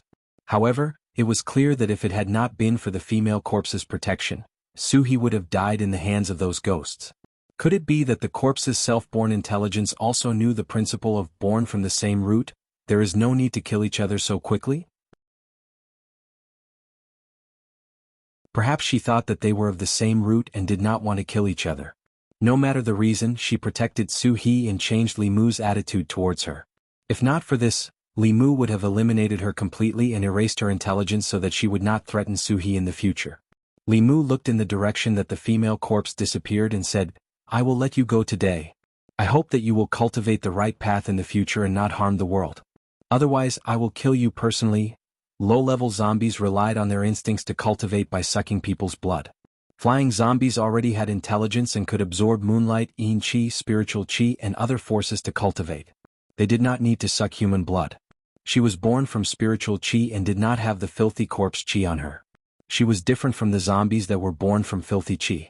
Using human blood to cultivate was not good for her. She knew this better than Li Mu. After the female corpse left, she used the skill of calling the wind to disperse the white fog on the mountain. Then she carried Suhi, hid herself and left with the wind. At the foot of the mountain, the people looked up and saw that the fog that had lingered for several days had dispersed. They could not help but shout in joy. The fog is gone. The ghost fog is finally gone. We can finally go up the mountain to chop wood and hunt. Let's not rush. Let's report to the government office first and see what they say. In the crowd, a young child in a woman's arms looked up at the sky and said, "Mother, I saw someone flying in the sky." The woman raised her head and looked up. There was nothing in the sky. She looked at the child in her arms and worriedly looked at her husband beside her. She said, "My child's father, when the furs are sold, you should take Xiaobao to see a doctor." Li Mu carried Suhi. He did not go straight home. Instead, he went to find the Green Bull Demon. The White Demon King's ice coffin had the effect of nourishing the primordial spirit. Li Mu took it from the Green Bull Demon and placed Suhi's body inside. This could help her wake up sooner. Li Mu placed the ice coffin in the flask space. As for the tree demon, Li Mu tied it up with the immortal binding chains and threw it aside. After doing all this, he said to the Green Bull Demon, "If Brother White comes back, I'll have to trouble you to tell him that I'll be borrowing this ice coffin for a while. I'll return it to him when I'm done." The Green Bull Demon waved his hand and said, "You saved sister-in-law. This ice coffin is of no use to brother. You can take it." The White Demon King was really rich. He gave away 2 flask space rings. This ice coffin was also a rare treasure. It was said that the dragon race was the richest race in the world. This was probably not an exaggeration. Marrying a dragon was equivalent to marrying a treasure. However, Li Mu did not envy him. After all, he also had the Empress as a treasure. It was just a dragon. No matter how rich it was, could it be richer than the Empress of a country? So he was already fine. Li Mu was finally relieved. What he needed to do next was to quickly return to the Immortals' capital and hand the tree demon to the Empress so that she could deal with Cui Ming. This matter could not be delayed at all. The Phantom Princess had escaped. She was very likely sent by Cui Ming. If she tipped off Cui Ming in advance and let Cui Ming escape, all his efforts these days would have been wasted. However, the inner guards had been watching Cui Ming. It was not likely that they would let him escape. Li Mu returned to the county. He planned to send Lu Hanyan back to Mount Baiyun and then immediately return to the Immortals' capital. Walking on the streets, he heard the commoners discussing something. "I heard that the county government caught 2 evil ghosts. Is it true?" "It's true. I saw it with my own eyes. They were 2 female ghosts. They were quite pretty and didn't look very old. I don't know what they did to harm people. Our Yangqiu County is becoming more and more chaotic. In the past 6 months, who knows how many people have been harmed by demons, ghosts, and zombies. Li Mu had already walked past the county government. However, when he heard that the county government had caught 2 young female ghosts, he turned around and walked back. After the Gulf of Clearwater was destroyed, the 2 female ghosts that he had sent to Suhi to accompany her had also disappeared. It couldn't be that coincidental, right? He arrived at the county government and found Constable Zhou. He asked, "I heard that the county government caught 2 female ghosts. Did they harm people?" Constable Zhou shook his head and said, "That's not the case. However, those 2 wraiths have been wandering around the vicinity of Clearwater Bay. The county magistrate suspects that they have a motive for harming people and is planning to interrogate them." When he heard that there were 2 female ghosts wandering around the Gulf of Clearwater, Li Mu knew that it should be that female ghost. He looked at Constable Zhou and said, "Can you let me see those 2 female ghosts?" Constable Zhou hesitated for a moment and said, "Come with me." It was reasonable to say that Li Mu was no longer a constable of the county government and had no right to enter the county government prison. However, the friendship between the 2 was still there. Constable Zhou made an exception for him this time. The county government prison. The 2 female ghosts, one big and one small, were chained up by 2 chains. Their powers were restricted. The small ghost shrank into a corner and shivered. "Big sister, will we be killed?" The big ghost was also not sure. However, she still comforted her. "Don't worry. We didn't do anything bad."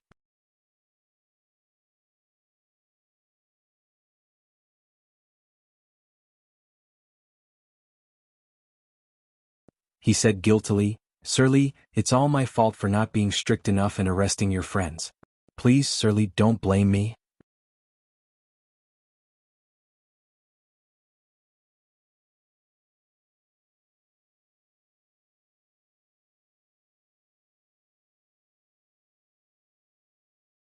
"I used the Dharma treasure your majesty gave me to capture this demon and found out that it was sent by Cui Ming to find that woman's soul to silence her." As soon as Li Mu finished speaking, all the officials were shocked. The previous incident had already caused Cui Ming to lose his position. Unexpectedly, Li Mu did not plan to let him go. It was obvious that his goal was to kill Cui Ming. In order to protect himself, Princess Consort Cui did not hesitate to send a demon to assassinate Li Mu. However, he did not expect that Li Mu had a treasure from His Majesty. Not only did he fail to assassinate him, but he was also captured by Li Mu and betrayed him. The assistant minister of the Ministry of Personnel stood up and said, "Your Majesty, this is only Censor Li's side of the story. The truth has yet to be verified." Li Mu's mind moved, and the trussed-up tree demon appeared in the palace. He said calmly, "I brought this demon here. Your Majesty, you will know if I am slandering Cui Ming by searching its soul. As long as it was not treason or rebellion, one could not search the soul of an official in the imperial court. However, for non-officials of the Great Zhou, especially demons and ghosts, there was no such restriction. If one wanted to find out the truth, searching the soul was the simplest and most convenient method." The minister stood up and said, "Your Majesty, I am willing to search the soul of this demon." Shangguanli looked back and said, "I will have to trouble you, minister." Although Cui Ming was from the old party and the minister was from the new party, the minister was from the Zhou family. Li Mu and the Zhou family had a death feud. Now Cui Ming was no longer of any use in the imperial court. The minister did not need to help Li Mu lie to get rid of him, and he would not help Li Mu. It was most suitable for him to step forward. Shang Shuling stepped forward and placed his hand on the tree demon's forehead. He closed his eyes and said slowly, "This demon is indeed Cui Ming's subordinate. It was ordered by Cui Ming to go to Yangqiu County to silence him." Hearing this, the officials had an idea. Princess Consort Cui had already used the golden medallion to avoid death once. If this case was confirmed, it would be enough to make him lose his life. Li Mu really wanted to kill Cui Ming. While the officials were discussing in low voices, the minister's eyes suddenly opened. His face darkened and he said sternly, "Cui Ming is really bold. How dare he collude with the demon sect?" The moment he said this, the entire hall fell silent for a moment. Then there was a huge uproar. What?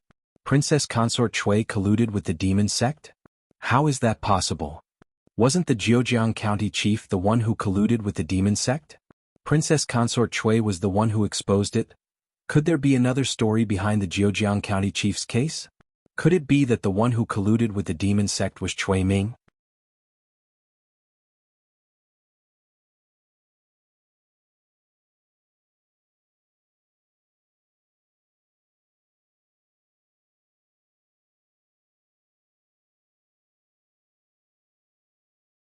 It wasn't difficult to calculate his location through the things he left behind. After returning home, Li Mu released the two female ghosts. Suhi was still asleep and he didn't know when she would wake up. He let them accompany Xiao Bai at home and do chores like cleaning the house. Raising two obedient ghosts at home was much easier than hiring maids and servants. Li Mu didn't stay at home for long. He walked out of the door and headed to the Ministry of Justice. When he left the palace, he received a message from the Empress telling him to go to the Ministry of Justice and investigate the case of the Jianghu County chief. It had been confirmed that Cui Ming was a spy from the demon sect. From the Tree Demon's memories, he also learned that the tragedy in Jianghu County was framed by Cui Ming and the demon sect. The so-called investigation was just to urge the Ministry of Justice to reverse the verdict for the Jianghu County chief. On the way to the Ministry of Justice, Li Mu's heart was heavy. Even if he reversed the verdict for the Jianghu County chief, it would be useless. The Jianghu County chief's entire family and more than 100 lives had been lost more than a decade ago. Even if the imperial court cleared their names today, they wouldn't be able to see it.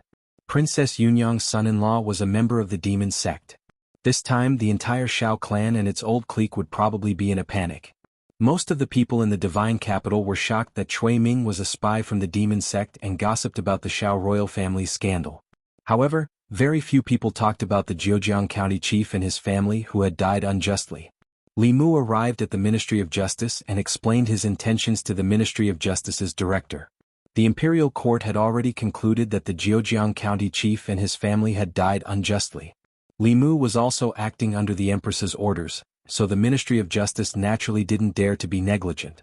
They mobilized all the officials to search for the case files of the Jianghu County chief from more than a decade ago. These files would be overturned and rewritten. The Jianghu County chief's injustice would also be cleared. Although this had nothing to do with him anymore because colluding with the demon sect was a crime that could implicate 9 generations of his family and descendants had also died in the incident more than a decade ago. The director of the Ministry of Justice destroyed the old fake files one by one inside. After more than a decade, the Jianghu County chief has finally received justice. Zhou Zhong placed his hands behind his back and said indifferently, "Justice that comes late isn't justice. From the day he died he would never receive justice." After saying this he didn't speak again. The director of the Ministry of Justice thought about his words. He felt that the atmosphere was particularly heavy when the assistant minister and Li Mu didn't say anything. He took the initiative to change the topic. "Sir, a deputy county chief from Jianghu County of Hanyang County died in his home under mysterious circumstances a few days ago. The way he died was similar to the way the county chief from Ani County of Danyang County died. It seems like it was done by the same person. Although the two counties are thousands of miles apart and the two cases seem to be unrelated. However, after investigating, I found that the county chief from Ani County and the deputy county chief from Jianghu County were both officials in the Ministry of Personnel more than a decade ago." Zhou Zhong said calmly, "Send the files of this case to my office. I will send people to investigate. You don't have to worry about it." The director of the Ministry of Justice nodded. "I will go get it now." Li Mu stood in the Ministry of Justice and looked at the offices where the files were kept. He said, "I wonder how many more cases there are." Zhou Zhong said faintly, "Each of these scrolls represents a few souls of the deceased. Perhaps some of them were wronged but not all of them are as lucky as the Jianghu County chief. Their injustice will last for thousands of years until the end of the world." How could Li Mu not know what Zhou Zhong said? There were so many cases of injustice. Very few of them could be redressed. Most of them would be buried in the river of history until the end of the world. It was the same in ancient times. After a while, Li Mu left the Ministry of Justice and Zhou Zhong walked back to the office. He glanced at one of the scrolls on the table. The scroll floated up, and a ball of fire suddenly appeared and engulfed the scroll. Soon there was nothing left in the void. Not even ashes were left. Late at night, Li Mu lay on the bed, tossing and turning, unable to fall asleep. With more than 100 lives lost, the imperial court only needed to say that this was an unjust case caused by the demonic sect, and they could easily brush it aside. It was as if nothing had happened more than 10 years ago. This made him feel somewhat stifled and flustered. After a while he took out the conch. After activating it with his mana, he asked softly, "Your Majesty, are you asleep?" Jianghu Palace. It was already past midnight. Zhou lay on the bed but she did not feel sleepy at all. To her, this palace was no different from a cage. This cage isolated her from family, friendship, love, and any other human emotions. Even during the day when people came and went in the palace and officials filled the crepe myrtle shop, she often felt lonely. Every night, this loneliness would be infinitely magnified. There was no sound around her. It was as if there was only dead silence in the entire world apart from her. At a certain moment, a voice suddenly sounded in this dead silence. "Your Majesty, are you asleep?"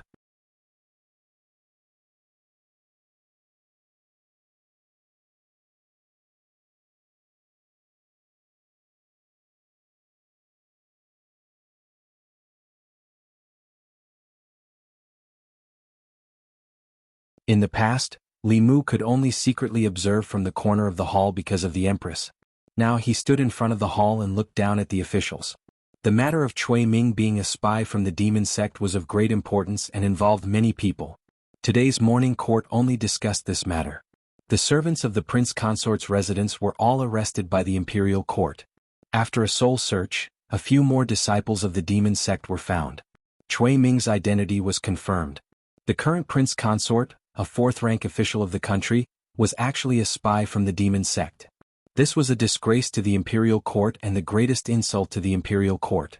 What's more, Cui Ming was the assistant minister of the secretariat of the Great Zhou. He was in a high position and knew almost all of the national affairs. All of the decisions of the Great Zhou were made through the secretariat of the secretariat. To some extent, in the past few years, the demon sect had controlled the imperial court of the Great Zhou. In the past few years, Cui Ming's actions were to control the old party and firmly support the payment of guilt. In the handling of certain matters, it seemed that he was protecting the old party and protecting the interests of the influential officials. In fact, he was consuming the people's confidence in the Great Zhou and weakening the people's mental power. He was taking advantage of this to cause chaos in the imperial court. The old party suffered a great blow in the matter of Cui Ming. The officials and influential officials who were in close contact with Cui Ming were all interrogated with the soul manipulation technique. Even Princess Yunyang was not spared. Fortunately, they were not found to have colluded with the demon sect. Otherwise, if the Zhou family and the new party seized the opportunity, the crime of colluding with the demon sect would be enough to consign the Shao family to eternal damnation. Of course, even so, some of the officials of the new party took advantage of this to impeach the old party members in the imperial court. Usually the two parties argued until their faces turned red and they wanted to fight. This time, the officials of the old party could only endure silently. In the matter of Cui Ming, they only thought of their own interests. None of the officials in the imperial court mentioned the Zhejiang prefectural governor. Li Mu looked at the magistrate and said, "His Majesty has decreed that the Zhejiang prefectural governor has been framed by Cui Ming and has been wronged to this day. It is to be announced to the world that he is innocent. In addition, the Ministry of Works is to send people to Zhejiang prefectural governor to build a temple and erect a monument for him. The Ministry of Justice, Supreme Court, and Zongjing Temple should take this case as a warning." Cui Ming's case was a wake-up call for the imperial court.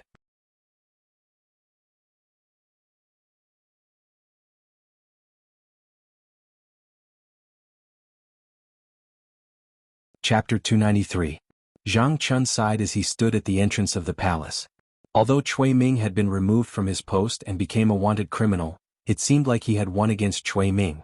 However, in another aspect he was still inferior to Cui Ming. What a superficial world this was. They categorized people based on their looks. People who looked like Cui Ming and Li Mu were liked and pursued by countless women. These good-looking people, whether it was their life or their career, would be smoother than most people. Even the Devil's Sect spies required them to be good-looking. As for people with ordinary looks like them, they often had to put in several times more effort to obtain things that were easily within their reach. He shook his head and sighed, "How shallow. It's fine if the women in divine capital are shallow, but I didn't expect the demon sect to be so shallow as well. The more handsome a person is, the more they will be suspected. Won't I be in danger then?" A voice from behind interrupted Zhang Chun's sigh. He turned around and saw Prince Shou standing not far behind him and Li Mu with a worried look. Zhang Chun's gaze lingered on Prince Shou's bulging belly for a while before he said, "Your Highness, you're worrying too much. No one in the imperial court is safer than you." Prince Shou patted his chest and said, That's good, that's good." After that he seemed to have realized something. He pointed at Zhang Chun and said angrily, "Zhang, what do you mean by that? Are you saying that I'm not handsome? You're just a deputy of the imperial clan temple. How dare you offend me? I didn't mean that." "I think that's what you meant." Why don't you take a piss and look at yourself? What right do you have to talk about me? Let me tell you, when I was young, I was also a famous handsome man in divine capital. Prince Shou cursed as he got into the sedan. Zhang Chun returned to the divine capital Yamen. Li Mu bought some groceries on the way home. He had just returned from a business trip and planned to give himself a few days off. When he reached the door, he saw a figure standing there. Madame Chu stood there and looked at Li Mu. "Milord, you've returned." Li Mu looked at her and said, "Cui Ming is a spy from the demon sect. The imperial court has put him on the wanted list in all 36 counties. He can't escape. You just have to wait for the news in the capital." Madame Chu shook her head and said, "I'm here to bid you farewell. Cui Ming and I have an irreconcilable grudge. I want to kill this bastard with my own hands." Li Mu thought about it and did not try to persuade her again. For the past 20 years she had lived solely on hatred. Her only goal was to kill Cui Ming with her own hands. This was the knot in her heart and her obsession. If she couldn't end Cui Ming with her own hands and resolve this obsession, it would be very difficult for her to make any progress in her cultivation.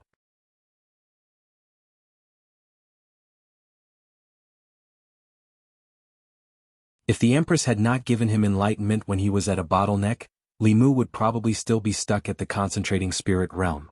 Not only did she help Li Mu break through to the next level, but in the past few nights, she had also used the dream entry technique to teach Li Mu divine abilities in his dreams. Under her guidance, Li Mu made rapid progress. In just 3 days he had mastered 2 divine abilities. Other than that, Li Mu would also play chess with her in his dreams and chat with her. Of course, most of the time he was asking the Empress questions about his cultivation. After watching Madame Chu leave, Li Mu returned home and cooked dinner. After hesitating for a while, he took out the conch and activated it with his spiritual power. "Your Majesty, have you eaten?" There was no response from the conch for a long time. Just as Li Mu was about to put it away, the space in the courtyard rippled and the Empress appeared out of thin air. Li Mu was very envious of her ability to transform into a living person. However, the teleportation technique required one to be at the peak of Dongxian. He still had a long way to go. When he was in the north region, he used the nature pill to save Su He. Li Mu planned to care more for the Empress when he returned to the divine capital. She was actually just an ordinary woman trapped in a cage. This had nothing to do with her identity as an empress, nor did it have anything to do with her transcendent strength. What she needed the most was not power or strength but family and friends. Li Mu could not be her family. He could only try his best to be her friend. Moreover, with the healing element Xiaobai around, she should be able to experience some feelings that the Empress could not in the palace. After the meal, the Empress gave Xiaobai some pointers on her cultivation. Before she left, she suddenly looked at Xiaobai and asked, "Do you want to go to the palace with me to play?" Xiaobai was a little tempted. However, she first looked at Li Mu. Li Mu nodded and said, "If you want to go, you can go with Sister Zhou." As a single dog, she did not sleep in the middle of the night and made conch porridge with Li Mu just to listen to his love story with Lu Hanyan. It was enough to see how lonely the Empress was. Xiaobai was naturally adorable. If she stayed by the Empress's side, she could relieve some of her loneliness. Different from Shangguan Li and Mr. Mei, in Xiaobai's heart, there was no Empress of the Great Zhou. There was only Sister Zhou who treated her very well and gave her the essence of the celestial fox. The Empress did not lack people who respected her. What she lacked were people who were not afraid of her identity as the Empress and treated her as an equal. Since ancient times, it had been lonely at the top.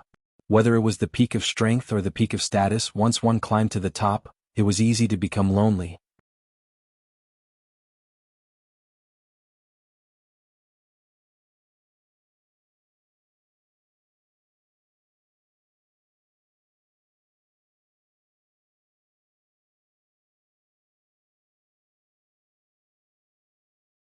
"I just want to ask if Cui Ming has been caught." Mr. Mei shook his head and said, "Not yet, but Ali has gone after him personally. She has many masters around her and she can track Cui Ming all the way. He can't escape." "That's good." Li Mu nodded and said, "Then I'll go back first. Goodbye, Sister Mei." Mr. Mei watched him leave, thought for a moment and said, "Wait." Li Mu turned around and asked, "Is there anything else?" Mr. Mei asked, "Did you make His Majesty angry again?" Li Mu shook his head. Recently, not only did he not speak ill of her behind her back, but he was even nicer to her. He couldn't figure out why the Empress had suddenly become cold to him. Mr. Mei said helplessly, "Then you go back first. I'll let you know if there's any news about Cui Ming." Li Mu nodded and turned to leave again. Mr. Mei walked into the Chang'e Palace and looked at the Empress who was dealing with the memorials. His lips moved as if he had something to ask, but he didn't say anything in the end. Zhou Yi closed a memorial and looked out of the palace. A trace of helplessness appeared in the depths of her eyes. The inner demon of the transcendent realm was no small matter. It took her a lot of effort to suppress it. If she saw Li Mu, she was afraid that all her efforts would be in vain. Outside the Chang'e Palace, a maid on duty glanced at the Chang'e Palace and hurried away. A moment later, in the Fusho Palace of the West Palace, the Empress Dowager looked at a maid kneeling in the palace and asked, "Is what you said true? That Li Mu went to the palace to see Her Majesty, but Her Majesty didn't see him?" The maid nodded and said, "It's true.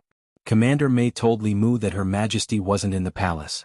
But I saw with my own eyes that Her Majesty entered the Chang'e Palace 15 minutes ago and didn't come out after that. She must have deliberately not seen him." The Empress Dowager said suspiciously, "Li Mu is her favorite. Why didn't she see him?"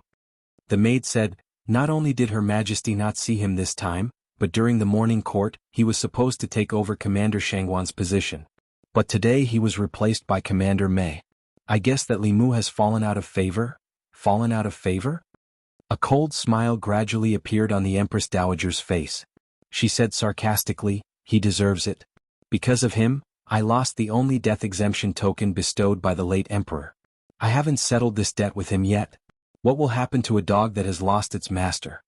A maid beside her said, "Empress Dowager, even the academy can't defeat Li Mu. You must be careful." The Empress Dowager twitched her mouth and said, "He has offended so many people in the Luoyang. There are so many people who want him dead. I don't need to do it myself. As long as I spread the news that he has fallen out of favor, someone will do it for me." After leaving the palace, Li Mu didn't go home. Instead he went to an inn. He carried a jar of wine and knocked on a door on the second floor of the inn. Li Si was holding a book in his hand. He was swaying his head as he read. When he opened the door and saw Li Mu, he asked in confusion, "Why are you here?" These days, Li Si was preparing for the imperial examination. He had been studying hard in the inn. Li Mu had only seen him a few times. Li Mu put the jar of wine on the table and said, "I have a question to ask you." Li Si waved his hand. He stared at the book and said, "Wait. Let me finish this part first." Li Mu took the book from his hand and said, "You don't have to memorize it. This part won't be tested." Li Si glanced at him and said, "How do you know it won't be tested? Are you the one who set the questions?" Although the questions weren't set by Li Mu, the official who set the questions had to set the questions according to the outline set by Li Mu. Li Mu returned the book to Li Si and said, "Believe it or not." Li Si looked at Li Mu and threw the book away decisively. He said, "Remember to tell me what the questions are a few days in advance." Li Mu said, "There aren't any questions. I can highlight the key points for you. In the end you still have to rely on yourself." "Enough, enough." Li Si sat down and opened the jar of wine. He poured a bowl of wine for him and Li Mu. He said, "Tell me what's the problem?" Li Mu said slowly, "I have a friend who has encountered some problems recently." Li Si glanced at him and asked, "Do I know this friend of yours?" Li Mu shook his head and said, "You don't know the friends I have in Luoyang." He continued, "This friend of mine has a friend of the opposite sex. A few days ago this friend of the opposite sex was very good to him. From time to time he would give him expensive gifts and treat him to meals. The two of them would talk about life and dreams together. But recently this friend of the opposite sex suddenly became cold to my friend. He didn't even want to see him. Why is that?" Li Si asked, "Did you offend her?" "Not me. It's my friend." "Did your friend offend her?" Li Mu shook his head and said, "No. Not only did he not offend her, he was very good to her. I don't know why she suddenly became like this." Li Si took a sip of wine and touched his chin. He said, "There are 3 possibilities. First, you are her target but only one of them. She is cold to you because she has someone else she is passionate about." Li Mu shook his head. The Empress was not the kind of person who would two-time. Li Si looked at him and continued, "The second possibility is that she is tired of you and doesn't want to waste her passion on you." Li Mu corrected, "It's my friend." Li Si said, "Sorry, it's your friend." Li Mu and the Empress had a superior and subordinate relationship. They were not in a romantic relationship. He looked at Li Si and asked, "What's the third possibility?" Li Si didn't answer directly. Instead he asked, "Can you beat Lady Lu now?" Does this have anything to do with this question? I'm just asking. Li Mu thought for a moment and said, I can't beat him. This wasn't a question of whether or not he could beat her but whether or not he could fight back. Even if Li Mu had transcended, he was still no match for Lu Hanyin. Li Si looked at him with an inexplicable gaze and said, the third possibility is, congratulations to you, no, congratulations to your friend. That woman likes him. She is sometimes cold and sometimes hot, sometimes aloof. These are all tricks between men and women. Only in this way would your friend feel nervous. If my guess is correct, after a short period of coldness, she will become passionate about your friend again. This time, Li Mu didn't agree with Li Si's analysis. Although he and the Empress weren't like Lord and Minister, they weren't lovers either. It was precisely because of this that he couldn't understand the Empress's sudden coldness. A woman's heart was like a needle at the bottom of the sea. Only a girl as cute and innocent as Xiao Bai, whose thoughts were written all over her face, didn't need him to guess. In the next few days, a rumor began to circulate among the court officials. Li Mu, the imperial censor of the palace, had fallen out of favor. First, he lost his status as a close official who could convey the Empress's decree. Then, when he asked to see the Empress, he was rejected. In the next few days, Li Mu didn't even attend the morning court, and the Empress didn't say anything about it. All of this showed that Li Mu had fallen out of favor. He had no status or background. The only thing he relied on was the Empress's favor. Without the Empress's favor, any random official in the court could kill him hundreds or thousands of times. Li residence. After the morning court, Zhang Chun hurried over. Li Mu was cooking in the kitchen. He said, Old Zhang, you came just in time. Go and call Li Si. Let's drink together. Drink my ass. Zhang Chun quickly walked over and asked, What happened between you and the Empress? Li Mu said, Nothing. Zhang Chun said anxiously, Nothing? Everyone in the court is saying that you've fallen out of favor. Aren't you worried at all? Li Mu said indifferently, It's up to the Empress to decide whether I've fallen out of favor or not. What's the use of being worried? Zhang Chun hurriedly said, You're not worried, but I am. As someone who's been through it, let me give you a piece of advice. Between a man and a woman, if there's any misunderstanding between a man and a woman, it's better to talk it out. Don't hold it in. The longer you hold it in, the bigger the problem. That you're tuning in to the Han Li's Wuxia Adventures YouTube channel. We're so grateful for your support, and don't forget to subscribe to join us on this incredible journey through captivating stories.